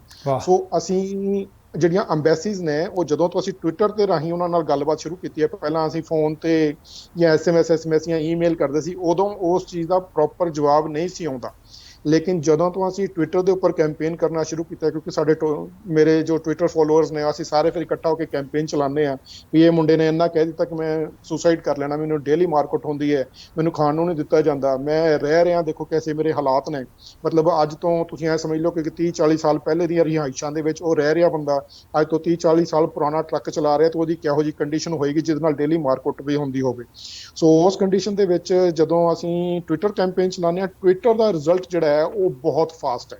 ਜਿਸ ਤਰ੍ਹਾਂ ਕਿ ਅਗਰ ਇਹ ਜਿਹੜਾ ਤੁਹਾਨੂੰ ਮੈਂ ਆਪਣਾ ਦੱਸਿਆ ਐਗਜ਼ਾਮਪਲ ਦਿੱਤਾ, ਅਗਰ ਇਹ ਅਸੀਂ ਵੈਸੇ ਆਰਥੋਡਾਕਸ ਟਾਈਪ ਨਾਲ ਕਰਦੇ, ਅਗਰ ਈਮੇਲ ਖੇਡਦੇ ਰਹਿੰਦੇ, ਤਾਂ ਮੈਨੂੰ ਨਹੀਂ ਲੱਗਦਾ ਕਿ ਅਗਲੇ 3 ਮਹੀਨੇ ਤੱਕ ਵੀ ਕੋਈ ਐਕਸ਼ਨ ਹੋਣਾ ਸੀ। ਟਵਿੱਟਰ ਤੇ ਅਸੀਂ PMO ਨੂੰ ਟੈਗ ਕੀਤਾ, ਫੋਰਨ ਮਿਨਿਸਟਰੀ ਸਾਊਦੀ ਨੂੰ ਟੈਗ ਕੀਤਾ ਔਰ ਇੰਡੀਅਨ ਐਮਬੈਸੀ ਨੂੰ ਟੈਗ ਕੀਤਾ। ਵਿਦਿਨ 2 ਡੇਜ਼ ਮੁੰਡੇ ਦਾ ਰੈਸਕਿਊ ਹੋ ਗਿਆ ਔਰ ਅੱਜ ਬਿਲਕੁਲ ਉਹ ਸੇਫ ਹੱਥ ਦੇ ਵਿੱਚ ਹੈ। ਇਸ ਕਰਕੇ ਟਵਿੱਟਰ ਦੀ ਜੋ ਟੈਕਨੋਲੋਜੀ ਹੈ ਨਾ, ਅਸੀਂ ਦੇਖੋ, ਮੈਂ ਕਹਿਣਾ ਨਹੀਂ ਚਾਹੁੰਦਾ, ਲੇਕਿਨ ਕਈ ਕੋੜੇ ਸੱਚ ਜਿਹੜੇ ਨੇ ਉਹ ਦੱਸਣੇ ਜ਼ਰੂਰੀ ਨੇ। ਜੀ। ਤੁਸੀਂ ਵੀ ਦੇਖੋ ਕੈਨੇਡਾ 'ਚ ਰਹਿੰਦੇ ਹੋ, ਇਹ ਨਹੀਂ ਕਿ ਸਾਰੇ ਡਰਾਈਵਰ ਇੱਕ ਜਿਹੇ ਹੁੰਦੇ, ਮੈਂ ਵੀ ਖੁਦ ਵੀ ਟਰੱਕ ਡਰਾਈਵਰ ਹਾਂ, ਲੇਕਿਨ ਕਹਾਣੀ ਇਹ ਹੈ ਕਿ ਅਸੀਂ 5-5 6-6 ਬੰਦੇ ਜਿਹੜੇ ਉਹ ਆਪਣਾ ਕੀ ਕਹਿੰਦੇ ਨੇ ਇੱਕ ਦੂਜੇ ਨਾਲ ਕਾਲ ਜੋੜ ਕੇ ਅਸੀਂ 5-5 6-6 7-7 ਘੰਟੇ ਜਬਲੀਆਂ ਮਾਰਦੇ ਹਾਂ, ਲੇਕਿਨ ਅਸੀਂ ਕਿਸੇ ਦੀ ਮਦਦ ਨਹੀਂ ਕਰਦੇ। ਅਸੀਂ ਹੋਰ ਬੇਫਜ਼ੂਲ ਵਿਸ਼ਿਆਂ ਦੇ ਉੱਪਰ, ਤੁਸੀਂ ਇੱਥੋਂ ਸਰੀ ਤੋਂ ਟਰੱਕ ਲੈ ਕੇ ਚਾਹੇ ਕੈਲੀਫੋਰਨੀਆ ਤੱਕ ਜਬਲੀਆਂ ਮਰਵਾ ਲਓ, ਉਹ ਮਾਰਨ ਵਾਸਤੇ ਅਸੀਂ ਤਿਆਰ ਹਾਂ, ਲੇਕਿਨ ਤੁਹਾਨੂੰ ਕੋਈ ਕਵੇ ਕਿ ਵੀਰੇ ਤੂੰ ਸਊਦੀ ਤੋਂ ਕਿੱਦਾਂ ਆਇਆ ਸੀਗਾ, ਜਾਂ ਮੈਂ ਯਾਰ ਆਉਣਾ, ਤੂੰ ਮੈਨੂੰ ਥੋੜਾ ਹੈਲਪ ਕਰਦੇ, ਮੈਨੂੰ ਗਾਈਡ ਕਰਦੇ, ਉਹਦੇ ਵਾਸਤੇ ਸਾਡੇ ਕੋਲ ਟਾਈਮ ਨਹੀਂ ਹੁੰਦਾ। ਲੇਕਿਨ ਟਾਈਮ ਜਿਹੜਾ ਹਰ ਬੰਦੇ ਕੋਲ ਹੈਗਾ, ਕਿ ਅਗਰ ਕੋਈ ਕਹਿੰਦਾ ਕੈਨੇਡਾ 'ਚ ਮੈਂ ਔਰ ਮੇਰੇ ਕੋਲ ਟਾਈਮ ਨਹੀਂ ਹੈ, ਤੇ ਇਹ ਬਿਲਕੁਲ ਗਲਤ ਗੱਲ ਹੈ। ਡਰਾਈਵਰ ਬੰਦੇ ਕੋਲ ਜਿੰਨਾ ਟਾਈਮ ਹੁੰਦਾ ਇੰਨਾ ਪੂਰੇ ਕੈਨੇਡਾ 'ਚ ਕਿਸੇ ਹੋਰ ਬੰਦੇ ਕੋਲ ਨਹੀਂ ਹੁੰਦਾ। ਗੱਲ ਸਿਰਫ ਮਨਸ਼ਾ ਦੀ ਹੈ, ਔਰ ਅਗਰ ਤੁਹਾਡੀ ਮਨਸ਼ਾ ਹੈਗੀ ਹੈ ਕਿਸੇ ਦੀ ਮਦਦ ਕਰਨ ਦੀ, ਤੇ ਅਸੀਂ ਬੇਸ਼ੁਮਾਰ ਮੁੰਡੇ ਧੀਆਂ ਭੈਣਾਂ ਨੂੰ ਬਚਾ ਰਹੇ ਹਾਂ, ਬਚਾਉਂਦੇ ਰਹੇ ਹਾਂ ਪਹਿਲਾਂ ਵੀ, ਔਰ ਹੁਣ ਵੀ ਜੋ ਹੈ ਇਸ ਟਾਈਮ ਪ੍ਰੋਸੈਸ ਦੇ ਵਿੱਚ ਨੇ। ਸੋ ਇਹ ਡਿਪੈਂਡ ਕਰਦਾ ਕਿ ਤੁਸੀਂ ਕਿਸੇ ਦੀ ਕਿਸ ਤਰੀਕੇ ਨਾਲ ਮਦਦ ਕਰਨਾ ਚਾਹੁੰਦੇ ਹੋ, ਲੇਕਿਨ ਇਹ ਪੋਸੀਬਲ ਹੈ। ਔਰ ਟੈਕਨੋਲੋਜੀ ਦਾ ਜੋ ਐਡਵਾਂਟੇਜ ਹੈ, ਜੋ ਟਵਿੱਟਰ ਦਾ ਐਡਵਾਂਟੇਜ ਹੈ, ਉਹ ਮੈਂ ਤੁਹਾਨੂੰ ਦੱਸ ਰਿਹਾ ਕਿ ਅਸੀਂ 2-2 3-3 ਘੰਟੇ ਦੇ ਵਿੱਚ ਐਕਸ਼ਨ ਹੁੰਦੇ ਦੇਖੀਏ। ਸੋਸ਼ਲ ਮੀਡੀਆ ਦੀ ਤਾਕਤ ਨੂੰ ਸਮਝਣ ਦੀ ਜ਼ਰੂਰਤ ਹੈ, ਕਿਉਂਕਿ ਇਹ ਹਥਿਆਰ ਇੰਨਾ ਕੁ ਵੱਡਾ ਤੇ ਇੰਨਾ ਕੁ ਪਾਵਰਫੁੱਲ ਹੈ, ਸਾਨੂੰ ਹਲੇ ਦੀ ਸਮਝ ਨਹੀਂ ਆਈ। ਜੇ ਸਾਨੂੰ ਸਮਝ ਨਹੀਂ ਆਈ ਅਸੀਂ ਸੱਜੇ ਤਰੀਕੇ ਨਾਲ ਵਰਤੋਂ ਕਿਵੇਂ ਕਰੀਏ। ਇਹ ਵਰਤੋਂ ਕਰਕੇ ਜਿਸ ਤਰ੍ਹਾਂ ਤੁਸੀਂ ਦੱਸ ਰਹੇ ਹੋ ਕਿ ਜਿਹੜਾ ਕੰਮ ਹੋ ਸਕਦਾ ਕਿ 3 ਮਹੀਨਿਆਂ 'ਚ ਨਾ ਹੁੰਦਾ, ਟਵਿੱਟਰ ਦੇ ਜ਼ਰੀਏ ਤੁਸੀਂ 3-3 ਘੰਟਿਆਂ ਦੇ ਵਿੱਚ ਰੈਸਕਿਊ ਆਪਰੇਸ਼ਨ ਸਫਲਤਾਪੂਰਵਕ ਨੇਪਰੇ ਚਾੜ ਲਏ ਹੈ। ਇਸ ਗੱਲ ਦੀ ਤੁਹਾਨੂੰ ਵਧਾਈ ਵੀ ਦੇਣੀ ਬਣਦੀ ਹੈ ਕਿ ਤੁਸੀਂ ਆਪਣਾ ਕੰਮ ਵੀ ਕਰਦੇ ਹੋ ਤੇ ਨਾਲ ਆ ਲੋਕ ਭਲਾਈ ਵੀ ਕਰ ਰਹੇ ਹੋ। ਧੀਆਂ ਭੈਣਾਂ ਨੂੰ ਵਾਪਸ ਲਿਆ ਰਹੇ ਹੋ, ਨੌਜਵਾਨ ਜਿਹੜੇ ਫਸੇ ਹੋਏ ਨੇ ਉਹਨਾਂ ਨੂੰ ਵਾਪਸ ਲਿਆ ਰਹੇ ਹੋ ਸਕਦਾ ਹੈ ਕਈ ਵਾਰੀ ਹੋ ਸਕਦਾ ਉਹਨਾਂ ਦੀ ਫਿਰ ਮੌਤ ਦੀ ਖਬਰ ਵੀ ਨਾ ਆਉਂਦੀ, ਪਤਾ ਹੀ ਨਹੀਂ ਕਿਹਦੇ ਕੋਲ ਨੇ, ਕਿੱਥੇ ਨੇ, ਕਿਹਨੂੰ ਵੇਚ ਦਿੱਤੇ, ਕਿੰਨੇ 'ਚ ਸੌਦਾ ਕਰ ਦਿੱਤਾ, ਕਿਹੜੇ ਕੰਮ ਕਰਕੇ ਸੌਦਾ ਕਰ ਦਿੱਤਾ। ਅੱਛਾ, ਦਰਦਨਾਕ ਦਾਸਤਾਨ ਕੋਈ ਦਰਸ਼ਕਾਂ ਨਾਲ ਸਾਂਝੀ ਕੀਤੀ ਜਾ ਸਕਦੀ ਹੈ ਜਿਹਦੇ ਤੋਂ ਬਾਅਦ ਜਿਹੜਾ ਬੰਦਾ ਜਾਣ ਬਾਰੇ ਸੋਚ ਰਿਹਾ ਹੈ ਉਹ ਇੱਕ ਨਹੀਂ 1000 ਵਾਰ ਸੋਚੇ ਕਿ ਜਾਣਾ ਮੈਂ ਹੈ, ਪਰ ਜਾਣ ਤੋਂ ਪਹਿਲਾਂ ਮੈਨੂੰ ਆਹ ਗੱਲਾਂ ਜ਼ਰੂਰ ਧਿਆਨ 'ਚ ਰੱਖਣੀਆਂ ਪੈਣਗੀਆਂ। ਧੀ ਭੈਣ ਨੂੰ ਭੇਜਣ ਤੋਂ ਪਹਿਲਾਂ ਇਹ ਗੱਲਾਂ ਦਾ ਉਚੇਚੇ ਤੌਰ 'ਤੇ ਖਿਆਲ ਰੱਖਣਾ ਪਊ। ਕੋਈ ਇਸ ਤਰ੍ਹਾਂ ਦੀ ਦਰਦਨਾਕ ਦਾਸਤਾਨ ਸਾਂਝੀ ਕੀਤੀ ਜਾ ਸਕਦੀ ਹੈ? ਬੈਨੀਪਾਲ ਸਾਹਿਬ, ਸੱਚੀ ਗੱਲ ਪੁੱਛੋ ਤੇ ਜਿੰਨੀਆਂ ਵੀ ਅੱਜ ਤੱਕ ਅਸੀਂ ਧੀਆਂ ਭੈਣਾਂ ਕੱਢੀਆਂ, ਹਰ ਇੱਕ ਜਿਹੜੀ ਦਾਸਤਾਨ ਉਹ ਇੱਕ ਤੋਂ ਵੱਧ ਕੇ ਇੱਕ ਹੈ। ਸਾਨੂੰ ਇਹ ਨਹੀਂ ਸਮਝ ਆਉਂਦੀ ਕਿ ਪਹਿਲੇ ਵਾਲੀ ਸੁਣਾਈਏ ਕਿ ਜਿਹੜੀ 135ਵੀਂ ਹੈ ਉਹ ਸੁਣਾਈਏ। ਹਰ ਇੱਕ ਨਾਲ ਤਸੱਦਦ ਹੋਇਆ। ਜਿਹੜੀਆਂ ਵੀ ਧੀਆਂ ਭੈਣਾਂ ਉੱਥੋਂ ਅਸੀਂ ਕਢਾਈਆਂ ਨੇ, ਮੈਨੂੰ ਨਹੀਂ ਲੱਗਦਾ ਕਿ ਕੋਈ ਇਹੋ ਜਿਹੀ ਹੋਏਗੀ ਜਿਸ ਨਾਲ ਮਾਰਕੁੱਟ ਨਾ ਹੋਈ ਹੋਵੇ, ਜਿਹਦਾ ਮਾਨਸਿਕ ਔਰ ਸਰੀਰਕ ਜੋ ਹੈ ਤਸ਼ੱਦਦ ਜਿਹਦੇ ਨਾਲ ਨਾ ਹੋਇਆ ਹੋਵੇ। ਲੇਕਿਨ ਇੱਕ ਮੈਂ ਕੁਝ ਦਿਨ ਪਹਿਲਾਂ ਵੀ ਆਪਣਾ ਹਰਪ੍ਰੀਤ ਸਿੰਘ ਮੱਖੋ ਭਾਈ ਸਾਹਿਬ ਨਾਲ ਉਹਨਾਂ ਦੇ ਚੈਨਲ 'ਤੇ ਮੈਂ ਇੱਕ ਕਿੱਸਾ ਸ਼ੇਅਰ ਕੀਤਾ ਸੀਗਾ ਕਿ ਇੱਕ ਲੜਕੀ ਜਿਹਨੂੰ ਕਿ ਇੱਥੋਂ ਇਹ ਕਹਿ ਕੇ ਲਿਜਾਇਆ ਗਿਆ ਕਿ ਤੈਨੂੰ ਅਸੀਂ ਲੈ ਕੇ ਜਾਵਾਂਗੇ ਸਿੰਗਾਪੁਰ, ਔਰ ਉਹਨੂੰ ਸਾਊਦੀ ਅਰਬ ਪਹੁੰਚਾ ਦਿੱਤਾ। ਸਾਊਦੀ ਅਰਬ ਉਹ ਜਿਸ ਪਰਿਵਾਰ ਤੱਕ ਵਿਕਾਉਂਦੀ ਪਹੁੰਚੀ, ਉਸ ਪਰਿਵਾਰ ਦਾ ਜੋ ਸਭ ਤੋਂ ਵੱਡਾ ਜੀ ਸੀਗਾ, ਮੰਨ ਲਓ ਕਿ ਜਿੱਦਾਂ ਪਰਿਵਾਰ 'ਚ ਦਾਦਾ ਹੁੰਦਾ, ਮਤਲਬ ਜਿਹੜਾ ਬਜ਼ੁਰਗ ਹੈ, ਉਹ ਬਜ਼ੁਰਗ ਨੇ ਵੀ ਉਸ ਕੁੜੀ ਨਾਲ ਰੇਪ ਕੀਤਾ। ਉਸ ਤੋਂ ਬਾਅਦ ਉਹ ਬਜ਼ੁਰਗ ਦਾ ਬੇਟਾ, ਉਹਨੇ ਵੀ ਉਹਦੇ ਨਾਲ ਰੇਪ ਕੀਤਾ। ਉਸ ਤੋਂ ਬਾਅਦ ਉਸ ਬੇਟੇ ਮਤਲਬ ਉਹ ਬਜ਼ੁਰਗ ਦਾ ਪੋਤਰਾ, ਔਰ ਪੋਤਰੇ ਦੀ ਗੱਲ ਛੱਡੋ, ਉਸ ਤੋਂ ਬਾਅਦ ਉਹ ਜੁੰਮੇ ਨੂੰ ਆਪਣੀਆਂ ਕਲਾਸਰੂਮ ਦੇ ਵਿੱਚੋਂ ਮੁੰਡੇ ਹੋਰ ਲੈ ਕੇ ਆਉਂਦਾ ਸੀਗਾ। ਸੋ ਕਹਿਣ ਦਾ ਮਤਲਬ, ਜਿਸ ਦਿਨ ਅਸੀਂ ਉਸ ਕੁੜੀ ਨੂੰ ਰਾਤ ਨੂੰ 3 ਵਜੇ ਰੈਸਕਿਊ ਕੀਤਾ ਹੈ, ਮੇਰੇ ਕੋਲ ਉਸ ਟਾਈਮ ਦੀ ਵੀਡੀਓ ਹੈਗੀ ਹੈ ਜਦੋਂ ਅਸੀਂ ਰੈਸਕਿਊ ਕੀਤਾ ਰਾਤ ਨੂੰ ਉਹਨਾਂ ਨੂੰ, ਉਸ ਲੜਕੀ ਨੂੰ ਅਸੀਂ 600-700 ਮੀਲ ਜੋ ਹੈ ਉਹ ਕੰਬਲਾਂ ਦੇ ਵਿੱਚ ਲਪੇਟ ਕੇ ਲੈ ਕੇ ਆਏ ਹਾਂ। ਜਿਨ੍ਹਾਂ ਮੁਲਕਾਂ ਦੇ ਵਿੱਚ ਕਿਸੇ ਲੜਕੀ ਦਾ ਨਖੂਨ ਦੇਖਣਾ ਤੁਸੀਂ ਮਤਲਬ ਬੜੀ ਵੱਡੀ ਚੀਜ਼ ਸਮਝਦੇ ਹੋ, ਉਹਨਾਂ ਮੁਲਕਾਂ ਦੇ ਵਿੱਚੋਂ ਕਿਸੇ ਪੂਰੀ ਸਾਬਤ ਔਰਤ ਨੂੰ, ਕਿਸੇ ਲੇਡੀਜ਼ ਨੂੰ ਰੈਸਕਿਊ ਕਰਨਾ ਇੰਝ ਸਮਝ ਲਓ ਕਿ ਮਤਲਬ ਸ਼ੇਰ ਦੇ ਜਬਾੜੇ 'ਚ ਹੱਥ ਪਾਉਣ ਦੇ ਬਰਾਬਰ ਹੈ। ਅਗਰ ਤੁਸੀਂ ਪਕੜੇ ਜਾਓ ਤਾਂ ਤੁਹਾਡੀ ਕੀ ਸਿਚੁਏਸ਼ਨ ਹੋਵੇ ਤੁਸੀਂ ਸੋਚ ਵੀ ਨਹੀਂ ਸਕਦੇ। ਸੋ ਉਹੋ ਜਿਹੇ ਹਾਲਾਤਾਂ ਦੇ ਵਿੱਚੋਂ ਅਸੀਂ ਧੀਆਂ ਭੈਣਾਂ ਕੱਢੀਆਂ ਨੇ ਜਿਨ੍ਹਾਂ ਨਾਲ ਮਤਲਬ ਤੁਸੀਂ ਐਂ ਸਮਝ ਲਓ ਕਿ ਦੇ ਵਰ ਦ ਵਿਕਟਮ ਆਫ ਰਿਪੀਟਿਡ ਰੇਪ, ਹੈ ਨਾ, ਜਿਨ੍ਹਾਂ ਨਾਲ ਮਤਲਬ ਸਾਰਾ ਦਿਨ ਮਤਲਬ ਜੇ ਤੁਸੀਂ ਅਨਕਾਊਂਟੇਬਲ ਟਾਈਮ ਤੁਸੀਂ ਕਹਿ ਸਕਦੇ ਹੋ।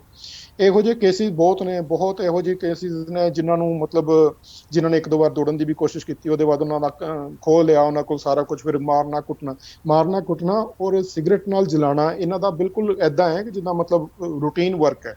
ਇਹਦੀਆਂ ਬੇਸ਼ੁਮਾਰ ਵੀਡੀਓਜ਼ ਜਿਹੜੀਆਂ ਨੇ YouTube ਤੇ ਹੈਗੀਆਂ ਨੇ। ਇਕੱਲੇ ਸਾਡੇ ਇੰਡੀਅਨ ਨਾਲ ਨਹੀਂ, ਉੱਥੇ ਸਭ ਤੋਂ ਜਿਹੜੀ ਜ਼ਿਆਦਾ ਲਾਰਜੈਸਟ ਹਾਊਸਮੇਡਸ ਦੀ ਜੋ ਕਮਿਊਨਿਟੀ ਹੈ ਉਹ ਇੰਡੋਨੇਸ਼ੀਅਨ ਨੇ ਔਰ ਫਿਲੀਪੀਨੋ ਹੈਗੀਆਂ ਨੇ। ਸੋ ਉਹਨਾਂ ਨਾਲ ਵੀ ਜੋ ਜ਼ਹਿਨੀ ਤੇ ਮਾਨਸਿਕ ਤਸ਼ੱਦਦ ਹੁੰਦਾ ਉਹ ਬਹੁਤ ਜ਼ਿਆਦਾ ਹੁੰਦਾ।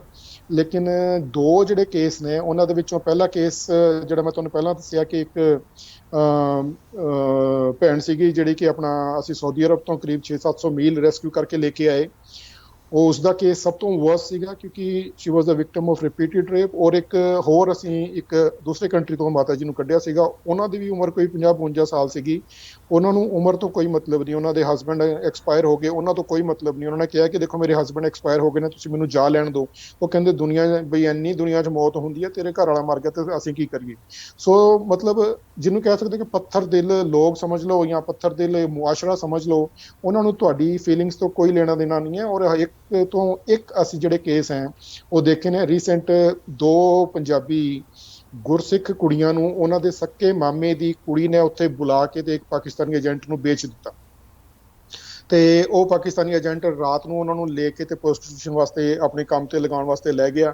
ਉੱਥੋਂ ਉਹ ਕੁੜੀਆਂ ਨੂੰ ਪਤਾ ਲੱਗਿਆ ਵੀ ਇਹ ਤਾਂ ਕੰਮ ਗਲਤ ਹੋ ਗਿਆ, ਤੇ ਉਹ ਉੱਥੋਂ ਕੰਧਾਂ ਟੱਪ ਕੇ ਦੌੜੀਆਂ। ਇੱਕ ਦੇ ਪੈਰ ਤੇ ਵੀ ਸੱਟ ਸੁੱਟ ਲੱਗੀ। ਉਹਨਾਂ ਕੋਲ ਜਿਸ ਟਾਈਮ ਉਹ ਸਾਡੇ ਜਿਹੜੇ ਗਰੁੱਪ ਮੈਂਬਰ ਨੇ ਉਹਨਾਂ ਕੋਲ ਪਹੁੰਚੀਆਂ ਨਾ, ਉਹਨਾਂ ਕੋਲ ਮਤਲਬ ਇੱਕ ਪੈਰਾਂ 'ਚ ਜੁੱਤੀਆਂ ਵੀ ਨਹੀਂ ਸੀਗੀਆਂ। ਸੋ ਚੱਪਲਾਂ, ਕੱਪੜੇ ਲੱਤੇ, ਬੈਗ A to Z ਸਾਰਾ ਸਮਾਨ ਲੈ ਕੇ ਦਿੱਤਾ। 1 ਮਹੀਨਾ ਪੈਰਵਾਈ ਕੀਤੀ ਔਰ ਉਹ ਦੋਨੋਂ ਕੁੜੀਆਂ ਨੂੰ ਇੱਥੇ ਭੇਜਿਆ। ਜਦੋਂ ਦੁੱਖ ਦੀ ਗੱਲ ਇਹ ਹੈ ਬੈਨੀਪਾਲ ਸਾਹਿਬ ਕਿ ਕਿਸੇ ਤੇ ਇੱਕ ਤੋਂ ਇੱਕ ਨੇ ਜਿਹੜੇ ਕਿ ਮਤਲਬ ਬਿਆਨ ਹੀ ਨਹੀਂ ਕੀਤੇ ਜਾ ਸਕਦੇ, ਲੇਕਿਨ ਦੁੱਖ ਦੀ ਗੱਲ ਜੋ ਮੈਂ ਡੇਲੀ ਦੇਖਦਾ ਉਹ ਇਹ ਹੈ ਕਿ ਚੰਗੇ ਭਲੇ ਹੱਟੇ ਕੱਟੇ ਜਵਾਨ, ਉਹਨਾਂ ਦੇ ਪਿਓ, ਉਹ ਜਿਹੜੀਆਂ ਕੁੜੀਆਂ ਨੇ ਉਹਨਾਂ ਦੇ ਹਸਬੈਂਡ, ਉਹਨਾਂ ਦੇ ਭਰਾ ਇੰਡੀਆ ਬੈਠੇ ਨੇ ਔਰ ਉਹ ਆਪਣੀਆਂ ਧੀਆਂ ਭੈਣਾਂ ਨੂੰ ਅਰਬੀਆਂ ਦੇ ਸਾਹਮਣੇ ਸੱਟਣ ਵਾਸਤੇ ਇੱਥੋਂ ਭੇਜੀ ਜਾ ਰਹੇ ਆ। ਸੋ ਕਹਿਣ ਦਾ ਮਤਲਬ ਹੈ ਤੁਸੀਂ ਹੱਟੇ ਕੱਟੇ ਜਵਾਨ ਹੋ, ਤੁਸੀਂ ਆਪ ਕਿਉਂ ਨਹੀਂ ਜਾਂਦੇ, ਤੁਸੀਂ ਆਪਣੀਆਂ ਧੀਆਂ ਭੈਣਾਂ ਦੀ ਕਮਾਈ ਖਾਣ ਵਾਸਤੇ ਕਿਉਂ ਲੱਗ ਗਏ ਹੋ। ਸੋ ਇਹ ਜਿਹੜਾ ਇੱਕ ਦੁਖਾਂਤ ਹੈ ਸਾਡਾ। ਔਰ ਇਹਦੇ ਵਿੱਚ ਮੈਂ ਇੱਕ ਦੋ ਚੀਜ਼ਾਂ ਹੋਰ ਡਿਸਕ੍ਰਾਈਬ ਕਰਨਾ ਚਾਹਾਂਗਾ ਕਿ ਜ਼ਿਆਦਾਤਰ ਜੋ ਹੈ ਉਹ ਅਨਪੜ੍ਹ ਤਬਕਾ ਜਾ ਰਿਹਾ ਹੈ। ਖਾਸ ਕਰ ਹਾਲਾਂਕਿ ਹਰ ਸਟੇਟ ਦੇ ਵਿੱਚ ਜਿੱਦਾਂ ਤੁਸੀਂ ਕਹੋ ਕਿ ਹੁਣ ਪਟਿਆਲਾ ਹੈ ਜਾਂ ਤਰਨਤਾਰਨ ਹੈ ਜਾਂ ਹੁਸ਼ਿਆਰਪੁਰ ਹੈ ਔਰ ਰੋਪੜ ਹੈ, ਅਗਰ ਆਪਾਂ ਹਰ ਚੀਜ਼ ਦੇ ਵਿੱਚ ਇਹਨਾਂ ਦੀ ਮਤਲਬ ਕੰਪੈਰੀਜ਼ਨ ਕਰੀਏ ਤਾਂ ਕੰਪੈਰੀਜ਼ਨ ਬਹੁਤ ਦੂਰ ਦੂਰ ਦੇ ਨੇ। ਕਈ ਸਟੇਟ ਬੜੇ ਚੰਗੇ ਪੜ੍ਹਾਈ ਦੇ ਵਿੱਚ ਬਹੁਤ ਅੱਗੇ ਨੇ, ਕਈ ਬਹੁਤ ਪਿਛੜੇ ਹੋਏ ਨੇ। ਸੋ ਜਿਹੜਾ ਅੰਮ੍ਰਿਤਸਰ ਦਾ, ਤਰਨਤਾਰਨ ਦਾ, ਗੁਰਦਾਸਪੁਰ ਦਾ ਏਰੀਆ ਹੈ, ਹੁਸ਼ਿਆਰਪੁਰ ਜਿਹੜਾ ਏਰੀਆ ਹੈ, ਇਸ ਏਰੀਏ ਤੋਂ ਸਭ ਤੋਂ ਜ਼ਿਆਦਾ ਜਿਹੜੀਆਂ ਧੀਆਂ ਭੈਣਾਂ ਜਾ ਕੇ ਉੱਥੇ ਸਟਕ ਹੁੰਦੀਆਂ ਨੇ ਔਰ ਉਹਨਾਂ ਨਾਲ ਜਿੰਨਾ ਕੁ ਕਹਿ ਦਿਓ ਉਹਨਾਂ ਕੁ ਮਾੜਾ ਵਤੀਰਾ ਉੱਥੇ ਹੁੰਦਾ ਹੈ। ਇਸ ਕਰਕੇ ਅਸੀਂ ਆਮ ਤੌਰ ਤੇ ਬੇਨਤੀ ਕਰਦੇ ਰਹਿੰਦੇ ਹਾਂ, ਬੇਸ਼ੁਮਾਰ ਆਪਣੇ ਵੀਡੀਓਜ਼ ਜਿਹੜੀ ਵੀ ਕੋਈ ਧੀ ਭੈਣ ਉੱਥੋਂ ਨਿਕਲਦੀ ਆ ਉਹਨੂੰ ਕਹਿੰਦੇ ਆ ਵੀ ਬੇਸ਼ੱਕ ਤੋਂ ਆਪਣਾ ਮੂੰਹ ਸਿਰ ਢੱਕ ਲੈ, ਲੇਕਿਨ ਇੱਕ ਵਾਰ ਜਿਹੜੀਆਂ ਧੀਆਂ ਭੈਣਾਂ ਨੇ ਉਹਨੂੰ ਇੱਕ ਮੈਸੇਜ ਜ਼ਰੂਰ ਦਿਓ ਕਿ ਮੈਂ ਕਿਹੜੇ ਹਾਲਾਤਾਂ 'ਚ ਉੱਥੋਂ ਨਿਕਲ ਕੇ ਆਈਆਂ। ਮੇਰੇ ਕੋਲ ਬੇਸ਼ੁਮਾਰ ਆਡੀਓਜ਼ ਵੀਡੀਓਜ਼ ਪਈਆਂ ਨੇ, ਮੈਂ ਤੁਹਾਨੂੰ ਭੇਜ ਦਾਂਗਾ, ਜਿਹੜੀਆਂ ਦੇਖ ਵੀ ਨਹੀਂ ਹੁੰਦੀਆਂ ਕਿ ਜਿਹੜੇ ਉਹ ਹਾਲਾਤਾਂ 'ਚੋਂ ਨਿਕਲ ਕੇ ਆਈਆਂ। ਸੋ ਅਸੀਂ ਤਾਂ ਬੇਨਤੀ ਕਰਦੇ ਹਾਂ ਕਿ ਕੋਈ ਵੀ ਜਿਹੜੀ ਧੀ ਭੈਣ ਹੈ ਉਹ ਅਰਬ ਕੰਟਰੀ ਦੇ ਵਿੱਚ ਹਾਊਸਮੇਟ ਦੇ ਵੀਜ਼ੇ ਤੇ ਕਦੇ ਨਾ ਜਾਵੇ। ਅੱਛਾ, ਹੁਣ ਜਿਹੜੀ ਤੁਸੀਂ ਹੁਣੀ ਜ਼ਿਕਰ ਕਰ ਰਹੇ ਸੀ ਕਿ ਭੱਜਣ ਦੀ ਕੋਸ਼ਿਸ਼ ਕਰਦੇ ਨੇ, ਕਈ ਵਾਰੀ ਫੜੀਆਂ ਜਾਂਦੀਆਂ ਨੇ, ਜੇ ਇਸ ਤਰ੍ਹਾਂ ਦਾ ਵਾਕਿਆ ਕਿਸੇ ਧੀ ਭੈਣ ਨਾਲ ਹੋ ਜਾਂਦਾ ਹੈ ਉਹਦੇ ਤਾਂ ਪਾਬੰਦੀਆਂ ਹੋਰ ਸਖਤ ਹੋ ਜਾਂਦੀਆਂ ਹੋਣਗੀਆਂ।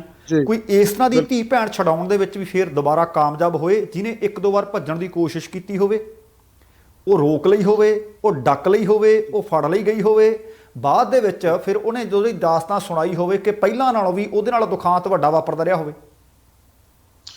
ਬੜੀ ਮਹਾਰਾਜ ਦੀ ਕਿਰਪਾ ਰਹੀ ਹੈ ਬੈਨੀਪਾਲ ਨਾਲ। ਜਿੱਦਾਂ ਮੈਂ ਤੁਹਾਨੂੰ ਪਹਿਲੀ ਵਾਰ ਕਿਹਾ ਕਿ ਜਦੋਂ ਜਿਹੜਾ ਸਾਡਾ ਬਿਲਕੁਲ ਪਹਿਲਾ ਜਿਹੜਾ ਕੇਸ ਸੀਗਾ, ਉਹ ਕੇਸ ਤੋਂ ਬਾਅਦ ਅਸੀਂ ਉਸ ਦਿਨ ਵੀ ਸਿਰਫ ਉਹ ਬਹੁਤ ਜ਼ਿਆਦਾ deep internal area, deep desert area ਦੇ ਵਿੱਚ ਸੀਗੀ, ਇਸ ਕਰਕੇ ਥੋੜੀ ਦਿੱਕਤ ਆਈ। ਅਦਰਵਾਈਜ਼ ਹੁਣ ਜੋ ਸਾਡੀ ਕੋਆਰਡੀਨੇਸ਼ਨ ਹੈ, ਅਸੀਂ ਪੂਰਾ ਕੋਆਰਡੀਨੇਟ ਕਰਕੇ, ਪੂਰੀ ਰੈਕੀ ਕਰਕੇ ਔਰ ਕੋਸ਼ਿਸ਼ ਕਰਦੇ ਹਾਂ ਕਿ ਪੂਰਾ ਕੁੜੀ ਨਾਲ ਕੋਆਰਡੀਨੇਸ਼ਨ ਕਰਕੇ, ਬੇਸ਼ੱਕ 1-2 ਦਿਨ ਫਾਲਤੂ ਲੱਗ ਜੇ, ਸਾਡੀ ਇਹ ਕੋਸ਼ਿਸ਼ ਹੁੰਦੀ ਹੈ ਕਿ ਜੁੰਮੇ ਨੂੰ ਉਹ ਚਲੇ ਜਾਣ, ਕਿਤੇ ਘਰ ਕੋਈ ਨਾ ਹੋਵੇ ਜਿਸ ਟਾਈਮ ਅਸੀਂ ਉਹਨੂੰ ਰੈਸਕਿਊ ਕਰੀਏ ਉੱਥੋਂ, ਜਾਂ ਅਸੀਂ ਹੋਰ ਜਿਹੜੇ ਉਹਨਾਂ ਦੇ ਹਿਸਾਬ ਕਿਤਾਬ ਨਾਲ ਚੱਲਦੇ ਹਾਂ, ਉਹਨਾਂ ਦੇ ਦਿਮਾਗ ਨੂੰ ਸਮਝਣ ਦੀ ਕੋਸ਼ਿਸ਼ ਕਰਦੇ ਹਾਂ ਕਿ ਕਿਸ ਟਾਈਮ ਕੁੜੀ ਫ੍ਰੀ ਹੋ ਸਕਦੀ ਹੈ, ਕਿਸ ਟਾਈਮ ਧੀ ਭੈਣ ਨੂੰ ਉੱਥੋਂ ਰੈਸਕਿਊ ਕੀਤਾ ਜਾ ਸਕਦਾ ਹੈ। ਲੇਕਿਨ ਆਮ ਤੌਰ ਤੇ ਜਦੋਂ ਪਹਿਲਾ ਜਿਹੜਾ ਸਾਡਾ ਰੈਸਕਿਊ ਆਪਰੇਸ਼ਨ ਸੀਗਾ, ਜਿਹੜਾ ਕਿ ਇੱਕ ਰਾਮੀ ਕਰਕੇ ਲੜਕੀ ਸੀਗੀ ਆਪਣਾ ਮਲੇਰਕੋਟਲੇ ਤੋਂ, ਉਹ ਸਾਡਾ ਅਨਸਕਸੈਸਫੁਲ ਹੋਇਆ ਸੀਗਾ। ਉਸ ਤੋਂ ਬਾਅਦ ਹੁਣ ਤੱਕ ਕਰੀਬ 135 ਜੋ ਸਾਡੀਆਂ ਧੀਆਂ ਭੈਣਾਂ ਨੇ ਆਪਾਂ ਰੈਸਕਿਊ ਕੀਤੀਆਂ ਨੇ। ਮਹਾਰਾਜ ਦੀ ਕਿਰਪਾ ਨਾਲ ਅੱਜ ਤੱਕ ਕਦੇ ਕੋਈ ਦਿੱਕਤ ਨਹੀਂ ਆਈ ਹੈ। ਔਰ ਅਸੀਂ ਉਹਨਾਂ ਨੂੰ ਕੋਸ਼ਿਸ਼ ਕਰਦੇ ਹਾਂ ਕਿ ਜੇ ਉਹਨਾਂ ਕੋਲ ਮੋਬਾਈਲ ਨਹੀਂ ਹੈ, ਕੋਸ਼ਿਸ਼ ਕਈ ਵਾਰ ਇਹੋ ਜਿਹਾ ਵੀ ਕੀਤਾ ਕਿ ਅਸੀਂ ਉਹਨਾਂ ਨੂੰ ਮੋਬਾਈਲ ਪ੍ਰੋਵਾਈਡ ਕਰਵਾਇਆ, ਉਹਨਾਂ ਨੂੰ ਸਿਮ ਪ੍ਰੋਵਾਈਡ ਕਰਵਾਇਆ, ਤਾਂ ਕਿ ਕਮਿਊਨੀਕੇਸ਼ਨ ਦਾ ਲੈਪਸ ਨਾ ਹੋਵੇ ਜਿਸ ਟਾਈਮ ਅਸੀਂ ਇਹ ਆਪਰੇਸ਼ਨ ਕਰਨਾ। ਸੋ ਬੜੀਆਂ ਚੀਜ਼ਾਂ ਕਈ ਜਦੋਂ ਆਪਾਂ ਰੈਕੀ ਕਰਦੇ ਹਾਂ, ਰੈਕੀ ਦੇ ਦੌਰਾਨ ਬੜੀਆਂ ਚੀਜ਼ਾਂ ਦੇਖਣ, ਸੁਣਨ ਨੂੰ, ਸਮਝਣ ਨੂੰ ਮਿਲਦੀਆਂ ਨੇ।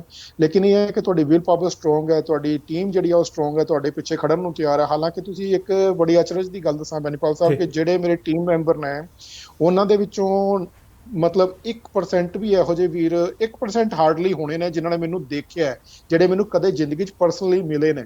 ਸਾਰਾ ਕੁਝ ਵਰਚੁਅਲ ਪਲੇਟਫਾਰਮ ਤੇ ਹੀ ਹੈ। ਉਹ ਕਦੇ YouTube ਤੇ ਦੇਖਦੇ ਨੇ, ਕਦੇ ਵੀਡੀਓ ਕਾਲ ਤੇ ਦੇਖਦੇ ਨੇ, ਅਦਰਵਾਈਜ਼ ਉਹ ਮੈਨੂੰ ਮਿਲੇ ਨਹੀਂ। ਜਿਹੜੇ ਜਾਨ ਛਿੜਕਦੇ ਨੇ, ਜਿਹੜੇ ਆਪਣੀ ਜਾਨ ਤਲੀ ਤੇ ਲਗਾ ਕੇ ਹੱਥ ਤੇ ਰੱਖ ਕੇ ਨਾਲ ਘੁੰਮਦੇ ਨੇ, ਔਰ ਜਿਹੜੇ ਵੱਡੇ ਵੱਡੇ ਰੈਸਕਿਊ ਆਪਰੇਸ਼ਨ ਕਰਦੇ ਨੇ, ਉਹਨਾਂ ਤੋਂ ਜ਼ਿਆਦਾਤਰ ਨੂੰ ਮੈਂ ਅੱਜ ਤੱਕ ਨਾ ਮਿਲਿਆ ਔਰ ਨਾ ਹੀ ਮੈਂ ਕਦੇ ਦੇਖਿਆ। ਲੇਕਿਨ ਉਹਨਾਂ ਨੂੰ ਵੀ ਓਨਾ ਹੀ ਦਰਦ ਹੈ ਜਿੰਨਾ ਅਸੀਂ ਦਰਦ ਮਹਿਸੂਸ ਕਰਦੇ ਹਾਂ, ਔਰ ਆਪਣੀ ਜਾਨ ਤਲੀ ਤੇ ਰੱਖ ਕੇ 500 700 ਮੀਲਾਂ ਤੋਂ ਉਹਨਾਂ ਦੀਆਂ ਭੈਣਾਂ ਨੂੰ ਰੈਸਕਿਊ ਕਰਕੇ ਲੈ ਕੇ ਆਉਂਦੇ ਆ। ਸੋ ਫਿਲਹਾਲ ਤਾਂ ਜੋ ਮਤਲਬ ਅਨਸਕਸੈਸਫੁਲ ਹੋਣ ਦਾ ਰੇਸ਼ੋ ਹੈ ਉਹ ਆਲਮੋਸਟ ਨਾ ਬਰਾਬਰ ਹੈ। ਅੱਛਾ, ਇੱਕ ਹੋਰ ਦੱਸਿਓ, ਜਦੋਂ ਤੁਸੀਂ ਇੰਨੇ ਵੱਡੇ ਪੈਮਾਨੇ ਦੇ ਉੱਤੇ ਕੰਮ ਕਰਦੇ ਹੋ, ਕਿਉਂਕਿ ਅਮੀਰ ਲੋਕ ਨੇ ਉਹ ਜੀ, ਉਹਨਾਂ ਦੇ ਕਦੇ ਕੋਈ ਧਮਕੀ ਆਈ ਹੋਵੇ, ਕਦੇ ਤੁਹਾਨੂੰ ਕਿਹਾ ਹੋਵੇ, ਕਿਉਂਕਿ ਉਹ ਤਾਂ ਆਪਣਾ ਉਸ ਦੀਆਂ ਭੈਣਾਂ ਨੂੰ ਸ਼ਿਕਾਰ ਬਣਾ ਰਹੇ ਨੇ। ਜੇ ਹੁਣ ਸ਼ਿਕਾਰੀ ਦੇ ਹੱਥੋਂ ਸ਼ਿਕਾਰ ਖੁੰਝ ਗਿਆ ਤੇ ਖੁੰਝਾਇਆ ਵੀ ਕਿਸੇ ਬੰਦੇ ਨੇ ਹੋਵੇ, ਉਹਨਾਂ ਦੇ ਨਿਸ਼ਾਨੇ ਤੇ ਉਹ ਆ ਜਾਂਦਾ ਹੈ, ਕਦੇ ਇੰਝ ਤਾਂ ਨਹੀਂ ਹੋਇਆ ਜੀ? ਜੀ ਬੈਨੀਪਾਲ ਸਾਹਿਬ, ਇੱਕ ਮੈਂ ਤੁਹਾਡੀ ਇਨਫੋਰਮੇਸ਼ਨ ਵਾਸਤੇ ਵੀ ਦੱਸਣਾ ਚਾਹਾਂਗਾ, ਔਰ ਜਿਹੜੇ ਸਾਡੇ ਸਰੋਤੇ ਸੁਣ ਰਹੇ ਨੇ ਪੂਰੀ ਦੁਨੀਆ ਜੋ ਦੇਖ ਰਹੇ ਨੇ ਵਿਊਅਰਸ, ਉਹਨਾਂ ਵਾਸਤੇ ਵੀ, ਕਿ ਇੰਡੋਨੇਸ਼ੀਆ ਇੱਕ ਐਸਾ ਕੰਟਰੀ ਹੈ ਜਿੱਥੇ ਜਾਣ ਵਾਸਤੇ ਇੰਡੀਅਨ ਨੂੰ ਕਿਸੇ ਵੀ ਟਾਈਪ ਦੇ ਵੀਜ਼ੇ ਦੀ ਲੋੜ ਨਹੀਂ ਹੁੰਦੀ। ਟਿਕਟ ਲਓ ਤੇ ਜਹਾਜ਼ੇ ਚੜ੍ਹ ਜਾਓ ਜੀ। ਔਰ ਉਹ ਇੰਡੀਆ ਤੋਂ ਵੀ 10 ਗੁਣਾ ਕਰਪਟ ਕੰਟਰੀ ਹੈ। ਔਰ ਉੱਥੇ 3-3 4-4 5-5 ਲੱਖ ਦਾ ਨੋਟ ਹੈ। ਅਗਰ ਤੁਸੀਂ ਕਦੇ ਗਏ ਹੋਵੋ ਤੇ ਉਹ ਮਤਲਬ ਉਹਨਾਂ ਦੀ ਕਰੰਸੀ ਦੀ ਕੋਈ ਵੈਲਿਊ ਨਹੀਂ ਹੈ। ਸੋ ਉੱਥੇ ਬਠਿੰਡੇ ਏਰੀਏ ਦੇ 1-2 ਪਿੰਡਾਂ ਦੇ ਕਰੀਬ 7-8 ਮੁੰਡੇ ਹੈ, ਉਹਨਾਂ ਨੇ ਫੇਸਬੁੱਕ ਤੇ ਪੇਜ ਬਣਾਏ ਹੋਏ ਹੈ ਕਿ ਅਸੀਂ ਤੁਹਾਨੂੰ ਕੈਨੇਡਾ ਦਾ ਵੀਜ਼ਾ ਲਗਵਾ ਕੇ ਦਾਂਗੇ, 101% ਗਰੰਟੀ, ਤੁਸੀਂ ਇਸ ਸਟਾਂਪ ਤੇ ਕਹਿੰਦੇ ਹੋ, ਸਟਾਂਪ ਤੇ ਤੁਹਾਨੂੰ ਲਿਖ ਕੇ ਦੇਵਾਂਗੇ। ਇਹਦਾ ਮਤਲਬ ਆਪਣੇ ਆਪਣਿਆਂ ਨੂੰ ਲੁੱਟ ਰਹੇ ਨੇ। ਹਾਂਜੀ ਹਾਂਜੀ ਹਾਂਜੀ, ਇਹ ਹਮੇਸ਼ਾ ਪਹਿਲ ਡੇ 1 ਤੋਂ ਅਸੀਂ ਇਹੀ ਦੇਖਦੇ ਆ ਰਹੇ ਹਾਂ ਕਿ ਜਿਹੜੀਆਂ ਸਾਡੀਆਂ ਧੀਆਂ ਭੈਣਾਂ ਅਰਬ 'ਚ ਫਸ ਰਹੀਆਂ, ਉਹਨਾਂ ਨੂੰ ਫਸਾਉਣ ਵਾਲੀਆਂ ਵੀ ਸਾਡੀਆਂ ਪੰਜਾਬਣਾਂ ਨੇ, ਉਹਨਾਂ ਨੂੰ ਵੇਚਣ ਵਾਲੇ ਵੀ ਸਾਡੇ ਪੰਜਾਬੀ ਨੇ, ਔਰ ਲਗਾਤਾਰ ਇੱਧਰੋਂ ਬੁਲਾਉਣ ਵਾਲੇ ਵੀ ਜਿਹੜੇ ਨੇ ਉਹ ਪੰਜਾਬੀ ਨੇ। ਸੋ ਇਹ ਕੁਛ ਜਿਹੜੇ ਵੀਰ ਜਿਹੜੇ ਆਪਣਾ ਬਠਿੰਡੇ ਸਾਈਡ ਤੋਂ ਕਰੀਬ 5-6 ਮੁੰਡੇ ਨੇ, 1-2 ਪਿੰਡਾਂ ਦੇ ਨੇ, ਉਹਨਾਂ ਦੇ ਬੇਸ਼ੁਮਾਰ FIR ਹੋਈਆਂ ਹੀ ਨੇ। ਉਹਨਾਂ ਨੇ ਆਪਣੇ ਲੋਕਾਂ ਨੂੰ ਉੱਥੇ ਬੁਲਾ ਕੇ ਲੁੱਟਿਆ। ਉਹਨਾਂ ਦਾ ਇੱਕ ਜੋ ਮੋਡਸ ਆਪਰੈਂਡੀ ਹੈ, ਉਹ ਕੀ ਕਰਦੇ ਨੇ ਕਿ ਇੱਕ ਪੇਜ ਫੇਸਬੁੱਕ ਤੇ ਪੇਜ ਬਣਾ ਲਿਆ ਫੇਕ ਜਾ, ਉਹਦੇ ਤੇ ਉਹ ਤੁਹਾਨੂੰ ਕਹਿਣਗੇ ਕਿ ਤੁਸੀਂ ਜਕਾਰਤਾ ਸਾਡੇ ਕੋਲ ਆ ਜਾਓ, ਇੰਡੋਨੇਸ਼ੀਆ ਆ ਜਾਓ, ਤੇ ਅਸੀਂ ਤੁਹਾਡਾ ਕੈਨੇਡਾ ਦਾ ਵੀਜ਼ਾ ਲਵਾਂਗੇ 101% ਸ਼ੋਰ। ਬਈ ਜਦੋਂ ਪ੍ਰਿੰਟਰ ਦੇ ਉੱਪਰ ਘਰ ਹੀ ਛਾਪ ਕੇ ਦੇਣਾ ਤੇ ਉਹ ਤਾਂ ਕੋਈ ਵੀ ਦੇ ਸਕਦਾ ਜੀ। ਸੋ ਇਹ ਲੋਕ ਜਿਹੜੇ ਨੇ, ਇਹਨਾਂ ਨੂੰ ਲੱਗਦਾ ਕਿ ਚਲੋ ਜਕਾਰਤਾ ਜਾਣਾ ਹੈ, ਉੱਥੇ ਦਾ ਕਿਹੜਾ ਵੀਜ਼ਾ ਲੱਗਦਾ, ਟਿਕਟ ਲੈਣੀ ਚਲੇ ਜਾਣਾ ਹੈ। ਸੋ ਉਹ ਕੀ ਕਰਦੇ ਨੇ, ਉਹ ਤੁਹਾਨੂੰ ਜਕਾਰਤਾ ਏਅਰਪੋਰਟ ਤੋਂ ਵਧੀਆ ਆਲੀਸ਼ਾਨ ਲਿਮੋਜ਼ਿਨ ਦੇ ਵਿੱਚ ਲੈ ਕੇ ਜਾਣਗੇ, ਵਧੀਆ ਹੋਟਲ 'ਚ ਇੱਕ ਦਿਨ ਤੁਹਾਨੂੰ ਵਧੀਆ ਖਿਲਾਣਗੇ ਪਿਲਾਣਗੇ, ਔਰ ਪਹਿਲੇ ਦਿਨ ਹੀ ਜਾ ਕੇ ਤੁਹਾਡੇ ਪਾਸਪੋਰਟ ਲੈ ਲੈਣੇ ਹੈ। ਪਾਸਪੋਰਟ ਲੈਣ ਤੋਂ ਬਾਅਦ ਤੁਹਾਡੇ ਮੁਸ਼ਕਾਂ ਬੰਨ ਲੈਣੀਆਂ, ਹੱਥ ਪੈਰ ਬੰਨ ਲੈਣ, ਰੱਜ ਕੇ ਕੁੱਟਣ ਤੋਂ ਬਾਅਦ ਉਹਨੇ ਤੁਹਾਨੂੰ ਫੋਨ ਕਰਨਾ ਵੀ ਚੱਲ ਘਰ ਫੋਨ ਕਰ ਬਈ ਇੰਨੇ ਪੈਸੇ ਦੇ ਦਿਓ। ਫਿਰ ਉਹਨਾਂ ਦੇ ਲੋਕ ਇੱਥੇ ਪੰਜਾਬ ਦੇ ਵਿੱਚ ਵੀ ਉਹਨਾਂ ਦੇ ਘਰੋਂ ਘਰੀ ਜਾ ਕੇ ਜਾਂ ਕੋਈ ਐਸਾ ਸਿਸਟਮ ਬਣਾਇਆ ਉਹਨਾਂ ਨੇ ਪੈਸੇ ਲੈਣ ਦਾ। ਅਦਰਵਾਈਜ਼ ਉਹਨਾਂ ਦੇ ਘਰ ਦੇ ਜਿਹੜੇ ਨੇ ਉਹ ਆਪਣੇ ਬੱਚਿਆਂ ਨੂੰ, ਆਪਣੇ ਭਰਾਵਾਂ, ਕੋਈ ਆਪਣੇ ਪਿਓ ਨੂੰ ਛਡਾਉਣ ਵਾਸਤੇ, ਕੋਈ ਆਪਣੇ ਭਰਾ ਨੂੰ ਛਡਾਉਣ ਵਾਸਤੇ 48 ਲੱਖ ਰੁਪਈਆ ਹਾਰਡ ਕੈਸ਼ ਇੰਡੋਨੇਸ਼ੀਆ ਦੇ ਕੇ ਤੇ ਛੁੱਟ ਕੇ ਆਏ ਨੇ। ਉਹਨਾਂ ਨੂੰ ਮੈਂ ਐਕਸਪੋਜ਼ ਕੀਤਾ ਸੀਗਾ, ਤਾਂ ਮੈਨੂੰ ਥ੍ਰੈਟ ਆਈ ਸੀ ਕਿ ਸਾਨੂੰ ਪਤਾ ਹੈ ਤੂੰ ਕੈਲਗਰੀ ਕਿੱਥੇ ਰਹਿਣਾ, ਤੇਰਾ ਆਹ ਕਰ ਦਾਂਗੇ, ਤੇਰਾ ਉਹ ਕਰ ਦਾਂਗੇ। ਤੇ ਉਹ ਤਾਂ ਗੁਰੂ ਮਹਾਰਾਜ ਦੇ ਹੱਥ ਹੈ, ਜਿੱਦਣ ਜਾਣਾ ਜਿੱਦਣ ਕੋਈ ਨਹੀਂ ਰੋਕ ਸਕਦਾ। ਲੇਕਿਨ ਜਦੋਂ ਅਸੀਂ ਇਹੋ ਜਿਹੇ ਫੀਲਡ 'ਚ ਹੁੰਦੇ ਹਾਂ ਤੇ ਇਹ ਥ੍ਰੈਟਸ ਜਿਹੜੀਆਂ ਨੇ, it's a part of the game. ਬਾਕੀ ਵਾਹਿਗੁਰੂ ਦੀ ਕਿਰਪਾ ਨਾਲ ਅੱਜ ਤੱਕ ਤੇ ਕਦੇ ਕੁਛ ਨਹੀਂ ਹੋਇਆ, ਅੱਗੋਂ ਵੀ ਮਹਾਰਾਜ ਰਹਿਮ ਕਰਨਗੇ। ਹਰਨੇਕ ਰੰਧਾਵਾ ਜੀ, ਤੁਸੀਂ ਬਹੁਤ ਖੂਬਸੂਰਤ ਜਾਣਕਾਰੀ ਦਿੱਤੀ ਹੈ, ਬਹੁਤ ਸਾਰੇ ਲੋਕਾਂ ਦੀ ਹੱਡ ਬੀਤੀ ਸੁਣਾਈ ਹੈ, ਦਰਦਨਾਕ ਦਾਸਤਾਂ ਸੁਣਾਈ ਹੈ। ਹੋ ਸਕਦਾ ਕਿ ਕਿਸੇ ਦੇ ਇਹ ਗੱਲ ਸੁਣ ਕੇ ਕੰਮ ਆ ਸਕੇ ਤੇ ਘਰੋਂ ਪੈਰ ਪੁੱਟਣ ਤੋਂ ਪਹਿਲਾਂ ਉਹ ਸੋਚੇ। ਅਖੀਰ ਵਿੱਚ ਜਾਣ ਤੋਂ ਪਹਿਲਾਂ ਤੁਹਾਡੇ ਹੈਲਪਲਾਈਨ ਨੰਬਰ ਨੇ ਜਿਹੜੇ ਉਹ ਦਿੱਤੇ ਜਾ ਸਕਦੇ ਹੈ, ਤੇ ਦਰਸ਼ਕਾਂ ਨੂੰ ਕੋਈ ਸੁਨੇਹਾ ਦੇਣਾ ਚਾਹੁੰਦੇ ਹੋ ਉਹ ਦਿੱਤਾ ਜਾ ਸਕਦਾ ਜੀ। ਬੈਨੀਪਾਲ ਸਾਹਿਬ, ਬਹੁਤ ਸ਼ੁਕਰੀਆ, ਤੁਸੀਂ ਜੋ ਕੁਐਸਚਨ ਕੀਤਾ ਇਹ ਸਭ ਤੋਂ ਦੀ ਮੋਸਟ ਇੰਪੋਰਟੈਂਟ ਹੈ। ਉਹਦੇ ਵਾਸਤੇ ਮੈਂ ਇਹ ਦੱਸਣਾ ਚਾਹੂੰਗਾ ਕਿ ਜੋ ਸਾਡਾ ਚੈਨਲ ਹੈ, YouTube ਤੇ ਚੈਨਲ ਹੈਗਾ ਸਾਡਾ ਹਰਨੇਕ ਰੰਧਾਵਾ ਹੈਲਪਲਾਈਨ ਕੈਨੇਡਾ, ਤੇ ਉਸ ਚੈਨਲ ਤੇ ਜਾ ਕੇ ਤੁਸੀਂ ਬੇਸ਼ੁਮਾਰ ਇਹੋ ਜਿਹੇ ਵੀਡੀਓ ਦੇਖ ਸਕਦੇ ਹੋ ਜਿਹੜੇ ਧੀਆਂ ਭੈਣਾਂ ਭਰਾਵਾਂ ਨੂੰ ਅਸੀਂ ਰੈਸਕਿਊ ਕੀਤਾ ਹੈ। ਉਹਨਾਂ ਨੇ ਆਪਣੀ ਹੱਡ ਬੀਤੀ ਸੁਣਾਈ ਹੈ ਕਿ ਕੀ ਉੱਥੇ ਹਾਲਾਤ ਹੁੰਦੇ ਨੇ, ਉੱਥੇ ਰਹਿਣਾ ਖਾਣਾ ਪੀਣਾ ਕਿਹੋ ਜਿਹਾ ਹੈ, ਉੱਥੇ ਦੇ ਹਾਲਾਤ ਕਿਹੋ ਜਿਹੇ ਨੇ, ਉੱਥੇ ਕਿੱਦਾਂ ਜਾਣਾ ਚਾਹੀਦਾ, ਕਿੱਦਾਂ ਨਹੀਂ ਜਾਣਾ ਚਾਹੀਦਾ, ਕਿਸ ਨੂੰ ਜਾਣਾ ਚਾਹੀਦਾ, ਕਿਸ ਨੂੰ ਨਹੀਂ ਜਾਣਾ ਚਾਹੀਦਾ, ਸਾਰਾ ਕੁਝ ਉੱਥੇ ਦੱਸਿਆ ਹੋਇਆ। ਲੇਕਿਨ ਆਪਣੇ ਲੈਵਲ ਤੇ ਮੈਂ ਇੱਕ ਬੇਨਤੀ ਕਰਨਾ ਚਾਹੁੰਦਾ ਕਿ ਜਿੱਥੇ ਜਿੱਥੇ ਤੱਕ ਤੁਹਾਡਾ ਚੈਨਲ ਦੇਖਿਆ ਜਾਂਦਾ ਬੈਨੀਪਾਲ ਸਾਹਿਬ, ਹਰ ਇੱਕ ਵੀਰ ਭਰਾ ਭੈਣ ਨੂੰ, ਸਾਡੇ ਪੰਜਾਬੀ ਵੀਰ ਨੂੰ ਇਹ ਬੇਨਤੀ ਹੈ ਕਿ ਸਭ ਤੋਂ ਪਹਿਲਾਂ ਇੱਕ ਖਾਸ ਬੇਨਤੀ ਇਹ ਹੈ ਕਿ ਕੋਈ ਵੀ ਜੋ ਧੀ ਭੈਣ ਹੈ ਕਿਸੇ ਵੀ ਅਰਬ ਕੰਟਰੀ ਦੇ ਵਿੱਚ, ਉਹ ਹਾਊਸਮੇਟ ਦੇ ਵੀਜ਼ੇ ਤੇ, ਨੌਕਰਾਣੀ ਦੇ ਵੀਜ਼ੇ ਤੇ ਕਦੇ ਵੀ ਭੁੱਲ ਕੇ ਨਾ ਜਾਵੇ। ਅਦਰਵਾਈਜ਼ ਜਿਹੜੀ ਵੀ ਧੀ ਭੈਣ ਜਾਏਗੀ ਉਹ ਇਹ ਸਮਝ ਲਵੇ ਕਿ ਜਿਹੜਾ ਮਤਲਬ ਉਹ ਸਰੀਰਕ ਤਸ਼ੱਦਦ ਹੈ ਉਹ ਉਹਦੇ ਨਾਲ ਫੋਰ ਸ਼ੋਰ ਹੋਣਾ ਹੀ ਹੋਣਾ। ਸੋ ਇੱਕ ਤਾਂ ਅਸੀਂ ਸਾਰੀਆਂ ਪੰਜਾਬੀਆਂ ਦੀਆਂ ਭੈਣਾਂ ਨੂੰ ਹੱਥ ਜੋੜ ਕੇ ਬਹੁਤ ਵਾਰ ਅਲੱਗ-ਅਲੱਗ ਪਲੇਟਫਾਰਮ ਤੋਂ ਬਹੁਤ ਵਾਰ ਬੇਨਤੀ ਕਰ ਚੁੱਕੇ ਹਾਂ ਕਿ ਕੋਈ ਵੀ ਧੀ ਭੈਣ ਅਰਬ ਕੰਟਰੀਆਂ ਦੇ ਵਿੱਚ ਹਾਊਸਮੇਟ ਦੇ ਵੀਜ਼ੇ ਤੇ ਨਾ ਜਾਵੇ। ਜੇ ਤੁਸੀਂ ਪੜ੍ਹੇ ਲਿਖੇ ਹੋ, ਜੇ ਤੁਸੀਂ ਚੰਗੀ ਪੋਜੀਸ਼ਨ ਤੇ ਕਿਸੇ ਚੰਗੀ ਜੋਬ ਵਾਸਤੇ ਵਧੀਆ ਕੁਆਲੀਫਾਈਡ ਹੈਗੇ ਹੋ ਔਰ ਉਸ ਪੋਜੀਸ਼ਨ ਵਾਸਤੇ ਜੋਬ ਵਾਸਤੇ ਜਾ ਸਕਦੇ ਹੋ ਤੇ ਜ਼ਰੂਰ ਜਾਓ। ਅਦਰਵਾਈਜ਼ ਜਿਹੜਾ ਇਹ ਲੋਕਲ ਟੀਵੀ ਚੈਨਲ ਤੇ ਛੋਟੀ ਛੋਟੀ ਕੇਬਲ ਜਿੱਥੇ ਤੇ ਚਲਦੀਆਂ ਨੇ, ਉਹ ਇੱਕ ਸਕਰੋਲ ਵਾਲੀ ਪੱਟੀ ਚਲਦੀ ਰਹਿੰਦੀ ਹੈ ਕਿ ਦੁਬਈ ਜਾਏ, ਰਹਿਣਾ ਖਾਣਾ ਪੀਣਾ ਫ੍ਰੀ, 30,000 50,000 ਸੈਲਰੀ ਮਿਲੇਗੀ। ਐਸਾ ਕੁਛ ਨਹੀਂ ਹੁੰਦਾ। ਉੱਥੇ ਹਰ ਇੱਕ ਨੂੰ ਜੋ ਹੈ ਉਹ ਕੋਸ਼ਿਸ਼ ਕੀਤੀ ਜਾਂਦੀ ਸਭ ਤੋਂ ਪਹਿਲਾਂ ਦੇ ਵਪਾਰ ਦੇ ਵਿੱਚ ਧੱਕਣ ਦੀ। ਸੋ ਪਹਿਲੀ ਬੇਨਤੀ ਇਹ ਹੈ ਕਿ ਕੋਈ ਵੀ ਧੀ ਭੈਣ ਅਰਬ ਕੰਟਰੀਆਂ 'ਚ ਨਾ ਜਾਵੇ। ਜਿਹੜੇ ਵੀਰ ਭਰਾ ਸਾਡੇ ਅਰਬ ਕੰਟਰੀਆਂ 'ਚ ਜਾਣਾ ਚਾਹੁੰਦੇ ਨੇ, ਉੱਥੇ ਦੇ ਜਿੰਨੀਆਂ ਵੀ ਕੰਟਰੀਆਂ ਹੈਗੀਆਂ ਨੇ, ਚਾਹੇ ਕਤਰ ਹੈ, ਕੁਵੈਤ ਹੈ, ਓਮਾਨ ਹੈ, ਬਹਿਰੀਨ ਹੈ, ਸਾਊਦੀ ਹੈ, ਦੁਬਈ, ਆਬੂ ਧਾਬੀ, ਕਿਸੇ ਵੀ ਕੰਟਰੀ ਜਾਣਾ ਚਾਹੁੰਦੇ ਨੇ, ਉੱਥੇ ਜਿਹੜੀ ਰॉ ਇਨਫੋਰਮੇਸ਼ਨ ਹੈ, ਜਿਹੜੇ ਵੀਰ ਉੱਥੇ ਰਹਿ ਰਹੇ ਨੇ, ਉਸ ਤੋਂ ਵਧੀਆ ਕੋਈ ਵੀ ਤੁਹਾਨੂੰ ਇਨਫੋਰਮੇਸ਼ਨ ਨਹੀਂ ਦੇ ਸਕਦਾ। ਇਸ ਕਰਕੇ ਉਸ ਗਰੁੱਪ ਵਿੱਚ ਅਗਰ ਤੁਸੀਂ ਐਡ ਹੋਣਾ ਚਾਹੁੰਦੇ ਹੋ, ਉਹਦੇ ਵਾਸਤੇ ਮੇਰਾ ਟੈਲੀਗ੍ਰਾਮ ਐਪਲੀਕੇਸ਼ਨ ਤੇ ਗਰੁੱਪ ਹੈ, ਹਰਨੇਕ ਰੰਧਾਵਾ ਹੈਲਪਲਾਈਨ ਕੈਨੇਡਾ ਉਹਦਾ ਨਾਮ ਹੈ। ਔਰ ਹਰ ਇੱਕ ਅਲੱਗ-ਅਲੱਗ ਕੰਟਰੀ ਦਾ ਅਲੱਗ ਤੋਂ ਗਰੁੱਪ ਵੀ ਹੈਗਾ, ਲੇਕਿਨ ਇੱਕ ਸਾਡਾ ਮੇਜਰ ਗਰੁੱਪ ਹੈ। ਉਹਦੇ ਵਾਸਤੇ ਤੁਸੀਂ ਜੋ ਮੇਰਾ WhatsApp ਦਾ ਨੰਬਰ ਹੈ 0013602205471 0013602205471, ਇਹਦੇ ਤੇ ਤੁਸੀਂ ਮੈਨੂੰ ਇੱਕ WhatsApp ਤੇ ਮੈਸੇਜ ਡ੍ਰੌਪ ਕਰ ਸਕਦੇ ਹੋ। ਮੈਂ ਤੁਹਾਨੂੰ ਗਰੁੱਪ ਦਾ ਲਿੰਕ ਸੈਂਡ ਕਰਾਂਗਾ। ਉਹ ਗਰੁੱਪ ਦੇ ਵਿੱਚ ਐਡ ਹੋ ਕੇ ਸਭ ਤੋਂ ਪਹਿਲਾਂ 1 ਡੇਢ 2 ਮਹੀਨੇ ਰਹਿ ਕੇ ਪੂਰੀ ਤੁਸੀਂ ਨੌਲੇਜ ਗੇਨ ਕਰੋ ਕਿ ਕਿਹੜੀ ਕੰਟਰੀ 'ਚ ਲਾਇਸੈਂਸ ਬਣਾਉਣਾ ਸੌਖਾ ਹੈ, ਕਿਹੜੀ ਕੰਟਰੀ ਦੇ ਵਿੱਚ ਲਾਇਸੈਂਸ ਦੇ ਪੈਸੇ ਕਿੰਨੇ ਲੱਗਦੇ ਹੈ। ਮੰਨ ਲਓ ਹੁਣ ਤੁਸੀਂ ਕੈਨੇਡਾ ਦਾ ਟੀਚਰ ਮਿੱਥਿਆ ਹੋਇਆ ਕਿ ਮੈਂ ਕੈਨੇਡਾ ਜਾਣਾ, ਤੇ ਤੁਸੀਂ ਅਗਰ ਦੁਬਈ ਜਾਂ ਆਬੂ ਧਾਬੀ ਚਲੇ ਜਾਂਦੇ ਹੋ, ਉੱਥੇ ਅੱਜ ਦੀ ਡੇਟ 'ਚ ਇੰਨਾ ਪੈਸਾ ਲੱਗਦਾ ਜਿੰਨਾ ਸ਼ਾਇਦ ਮੈਂ 2013 'ਚ ਕੈਨੇਡਾ ਆਉਣ ਵਾਸਤੇ ਲਗਾਇਆ ਹੋਣਾ। ਸੋ ਇੰਨਾ ਪੈਸਾ ਲਗਾਉਣ ਦੀ ਲੋੜ ਨਹੀਂ। ਤੁਸੀਂ ਹੋਰ ਜਿਹੜੀਆਂ ਕੰਟਰੀਆਂ, ਚਾਹੇ ਕਤਰ ਹੈ, ਕੁਵੈਤ ਹੈ, ਓਮਾਨ ਹੈ, ਬਹਿਰੀਨ ਹੈ, ਇਹਨਾਂ ਕੰਟਰੀਆਂ ਦੇ ਵਿੱਚ ਜਾ ਕੇ ਲਾਇਸੈਂਸ ਬਣਾ ਸਕਦੇ ਹੋ। ਔਰ ਉਹ ਲਾਇਸੈਂਸ ਦੀ ਵੈਲਿਊ ਜਿਹੜੀ ਹੈ ਉਹ ਸਾਰੀਆਂ ਅਰਬ ਕੰਟਰੀਆਂ ਦੇ GCC ਲਾਇਸੈਂਸ ਦੀ ਵੈਲਿਊ ਕੈਨੇਡਾ ਵਾਸਤੇ ਸੇਮ ਹੈ। ਸੋ ਇੱਕ ਲਾਇਸੈਂਸ ਜਿਹੜਾ 7 ਲੱਖ ਦਾ ਬਣ ਰਿਹਾ, ਉਹ ਤੁਸੀਂ 7 ਲੱਖ ਰੁਪਇਆ ਕਿਉਂ ਲਗਾਉਣਾ ਹੈ, ਜਦੋਂ ਕਿ ਤੁਹਾਡਾ ਉਹੀ ਲਾਇਸੈਂਸ ਸਾਊਦੀ ਜਾਂ ਕਿਸੇ ਹੋਰ ਕੰਟਰੀ 'ਚ ਲੱਖ, 1.5 ਲੱਖ, 2 ਲੱਖ ਦਾ ਬਣ ਸਕਦਾ। ਸੋ ਇਹ ਜਿਹੜੀ ਰॉ ਇਨਫੋਰਮੇਸ਼ਨ ਹੈ ਤੁਹਾਨੂੰ ਗਰੁੱਪ ਦੇ ਵਿੱਚ ਐਡ ਹੋ ਕੇ ਮਿਲੇਗੀ। ਸੋ ਜਾਂ ਤਾਂ ਤੁਸੀਂ ਸਾਡੇ ਜੋ ਚੈਨਲ ਹੈ Harnek Randhawa helpline Canada YouTube channel ਹੈ, ਉਹਦੇ ਤੇ ਤੁਸੀਂ ਹਰ ਟਾਈਪ ਦੀ ਵੀਡੀਓ ਦੇਖ ਸਕਦੇ ਹੋ। ਤੁਹਾਨੂੰ ਸਾਰੀ ਨੌਲੇਜ ਮਿਲ ਜਾਏਗੀ ਕੈਨੇਡਾ ਆਉਣ ਤੱਕ ਦੀ। ਔਰ ਦੂਸਰਾ, ਤੁਹਾਡੀ ਜੌਬ ਬਾਰੇ ਕਿੱਦਾਂ ਹੈ, ਉਹ ਸਾਰੀ ਨੌਲੇਜ ਉੱਥੇ ਮਿਲੇਗੀ। ਫਿਰ ਵੀ ਤੁਸੀਂ ਰॉ ਇਨਫੋਰਮੇਸ਼ਨ ਲੈਣੀ ਹੈ, ਤੁਸੀਂ ਸਾਨੂੰ ਜੋ ਮੈਂ ਤੁਹਾਨੂੰ ਆਪਣਾ WhatsApp ਦਾ ਨੰਬਰ ਦਿੱਤਾ ਹੈ, ਉਸ ਨੰਬਰ ਤੇ WhatsApp ਇੱਕ ਮੈਸੇਜ ਕਰੋ, ਮੈਂ ਤੁਹਾਨੂੰ ਲਿੰਕ ਸੈਂਡ ਕਰ ਦਾਂਗਾ। ਉਹ ਲਿੰਕ ਨਾਲ ਤੁਸੀਂ ਗਰੁੱਪ ਜੁਆਇਨ ਕਰ ਸਕਦੇ ਹੋ। ਔਰ ਉਹਦੇ ਬਾਅਦ ਗਰੁੱਪ ਦਾ ਇੱਕ ਮੇਨ ਮੈਂਬਰ ਜੋ ਹੈ ਉਹ ਤੁਹਾਨੂੰ ਪ੍ਰੋਪਰ ਗਾਈਡ ਕਰੇਗਾ। ਤੁਸੀਂ ਇੱਕ ਕੁਐਸਚਨ ਪੁੱਛੋਗੇ, ਸਾਰੇ ਗਰੁੱਪ ਮੈਂਬਰ ਤੁਹਾਨੂੰ ਹਰ ਚੀਜ਼ ਦਾ, ਤੁਹਾਡੇ ਕੁਐਸਚਨ ਦਾ ਜਵਾਬ ਦੇਣਗੇ, ਤੁਹਾਡੇ ਸਾਰੇ ਡਾਊਟਸ ਕਲੀਅਰ ਹੋ ਜਾਣਗੇ। ਫਿਰ ਤੁਹਾਡਾ ਇੱਕ ਵਿਊ ਕਲੀਅਰ ਹੋ ਜਾਏਗਾ ਕਿ ਤੁਸੀਂ ਕਿਹੜੀ ਕੰਟਰੀ ਜਾਣਾ ਹੈ ਔਰ ਕਿਹੜੀ ਕੰਟਰੀ ਤੁਹਾਡੀ ਪੋਕਟ ਦੇ ਹਿਸਾਬ ਨਾਲ ਸੂਟੇਬਲ ਹੈ, ਔਰ ਜਿੱਥੇ ਤੁਸੀਂ ਜਲਦੀ ਜਾ ਕੇ ਆਪਣੇ ਸੈਟਲ ਡਾਊਨ ਹੋ ਸਕਦੇ ਹੋ, ਘਰ ਪਰਿਵਾਰ ਦਾ ਰੋਜ਼ੀ ਰੋਟੀ ਚਲਾ ਸਕਦੇ ਹੋ ਜਾਂ ਅੱਗੇ ਦੀ ਤਿਆਰੀ ਕਰ ਸਕਦੇ ਹੋ। ਬਟ ਅੰਤ ਦੇ ਵਿੱਚ ਇੱਕ ਤਾਂ ਆਪ ਜੀ ਦਾ ਧੰਨਵਾਦ ਕਰਨਾ, ਆਪ ਜੀ ਦਾ ਬਹੁਤ ਬਹੁਤ ਧੰਨਵਾਦ। ਔਰ ਦੂਸਰਾ, ਪੰਜਾਬ ਜਿੰਨੇ ਵੀ ਸਾਡੇ ਨੇੜੇ ਦੂਰ ਵਸਦੇ ਸਾਡੇ ਪੰਜਾਬੀ ਨੇ, ਸਾਰਿਆਂ ਨੂੰ ਬੇਨਤੀ ਹੈ ਕਿ ਜੋ ਜਿਸ ਦੇ ਪਰਿਵਾਰ ਦੇ ਲਾਗੇ ਤਾਗੇ ਜਿਸ ਨੂੰ ਵੀ ਇਹ ਪਤਾ ਲੱਗਦਾ ਕਿ ਕੋਈ ਸਾਡੇ ਲਾਗਿਓਂ ਕੋਈ ਧੀ ਭੈਣ ਅਰਬ ਕੰਟਰੀ ਜਾ ਰਹੀ ਹੈ, ਉਹਨੂੰ ਮਨਾ ਕਰੋ। ਕੋਈ ਵੀ ਧੀ ਭੈਣ ਅਰਬ ਕੰਟਰੀਆਂ 'ਚ ਨਾ ਜਾਵੇ। ਸਾਡੀਆਂ ਨਿਕੰਮੀਆਂ ਸਰਕਾਰਾਂ ਨੇ ਹਾਲਾਤ ਇਹ ਕਰ ਦਿੱਤੇ ਨੇ ਕਿ ਕਿਸੇ ਟਾਈਮ ਮੁਗਲਾਂ ਤੋਂ ਸਾਡੇ ਸਿੰਘ ਸੂਰਮੇ ਧੀਆਂ ਭੈਣਾਂ ਛਡਾ ਕੇ ਲਿਆਉਂਦੇ ਸੀ। ਅੱਜ ਸਰਕਾਰਾਂ ਦਾ ਨਿਕੰਮੇਪਨ ਕਰਕੇ ਹਾਲਾਤ ਇਹ ਨੇ ਕਿ ਸਾਡੀਆਂ ਧੀਆਂ ਭੈਣਾਂ ਆਪ ਮੁਗਲਾਂ ਕੋਲ ਜਾਣ ਨੂੰ ਮਜਬੂਰ। ਸੋ ਰੰਧਾਵਾ ਸਾਹਿਬ ਬਹੁਤ ਖਰੀਆਂ ਗੱਲਾਂ ਕੀਤੀਆਂ ਨੇ, ਪੁਖਤਾ ਜਾਣਕਾਰੀ ਦਿੱਤੀ ਹੈ। ਇਹਦੇ ਵਾਸਤੇ ਤੁਹਾਡਾ ਧੰਨਵਾਦ। ਆਉਣ ਵਾਲੇ ਸਮੇਂ ਵਿੱਚ ਫਿਰ ਕਿਸ ਤਰ੍ਹਾਂ ਮੁਲਾਕਾਤ ਕਰਾਂਗੇ। ਸਤਿ ਸ੍ਰੀ ਅਕਾਲ, ਧੰਨਵਾਦ ਜੀ।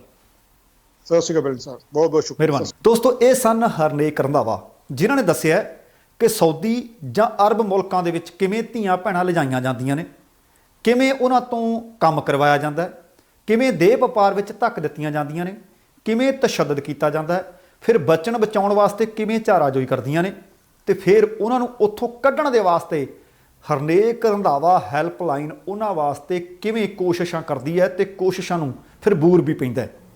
ਸੋ ਮਰਜ਼ੀ ਤੁਹਾਡੀ ਹੈ। ਬੀਤੇ ਦਿਨਾਂ ਤੋਂ ਤੁਸੀਂ ਕਈ ਵਾਰੀ ਇਸ ਤਰ੍ਹਾਂ ਦੇ ਹੁਕਮ ਲਾਏ ਕਿ ਸਾਊਦੀ ਦੇ ਵਿੱਚ ਧੀਆਂ ਧਿਆਣੀਆਂ ਦੀ ਦਰਦਨਾਕ ਦਾਸਤਾਂ ਦੇ ਉੱਪਰ ਜ਼ਰੂਰ ਚਾਨਣਾ ਪਾਇਆ ਜਾਵੇ। ਹਰਨੇਕ ਰੰਧਾਵਾ ਸਭ ਤੋਂ ਵਧੀਆ ਬਿਹਤਰੀਨ ਬੰਦਾ ਮੈਨੂੰ ਕੋਈ ਨਹੀਂ ਨਜ਼ਰ ਆਇਆ। ਆਉਣ ਵਾਲੇ ਦਿਨਾਂ ਦੇ ਵਿੱਚ SP ਸਿੰਘ ਉਬਰਾਏ ਹੋਰਾਂ ਦੇ ਨਾਲ ਵੀ ਗੱਲਬਾਤ ਕਰਾਂਗੇ, ਪਰ ਉਮੀਦ ਕਰ ਰਹੇ ਹਾਂ ਕਿ ਬਹੁਤ ਸਾਰੀਆਂ ਜ਼ਿੰਦਗੀਆਂ ਬਚਾਉਣ ਦੇ ਵਿੱਚ ਅੱਜ ਦੀ ਇਹ ਗੱਲਬਾਤ, ਇਹ ਮੁਲਾਕਾਤ ਸਹਾਇਕ ਸਿੱਧ ਹੋ ਸਕਦੀ ਹੈ। ਜੇਕਰ ਮੁਲਾਕਾਤ ਚੰਗੀ ਲੱਗੀ, ਜਾਣਕਾਰੀ ਪੁਖਤਾ ਲੱਗੀ, ਸ਼ੇਅਰ ਵੀ ਜ਼ਰੂਰ ਕਰ ਦਿਓ ਤੇ ਲਾਈਕ ਵੀ ਜ਼ਰੂਰ ਕਰ ਦਿਓ। ਤੇ ਜੇਕਰ ਹਾਲੇ ਤੱਕ ਤੁਸੀਂ ਆਪਣੇ ਇਸ ਚੈਨਲ ਨੂੰ ਸਬਸਕ੍ਰਾਈਬ ਨਹੀਂ ਕੀਤਾ ਤਾਂ ਕਿਰਪਾ ਕਰਕੇ ਸਬਸਕ੍ਰਾਈਬ ਕਰਕੇ ਨੋਟੀਫਿਕੇਸ਼ਨ ਵਾਲੀ ਘੰਟੀ ਜ਼ਰੂਰ ਔਨ ਕਰ ਲੈਣੀ। ਤੁਹਾਡਾ ਸਭਨਾਂ ਦਾ ਦਿਲੋਂ ਧੰਨਵਾਦ। ਤੇ ਜਾਣ ਤੋਂ ਪਹਿਲਾਂ ਕਹਾਂਗਾ, ਜ਼ਿੰਦਗੀ ਜਿੰਦਾ ਦਿਲੀ ਦਾ ਨਾਮ ਹੈ, ਦਵਿੰਦਰ ਸਿੰਘ ਬੈਨੀਪਾਲ ਨੂੰ ਆਗਿਆ ਦਿਓ। ਸਤਿ ਸ਼੍ਰੀ ਅਕਾਲ ਤੇ ਰੱਬ ਰਾਖਾ।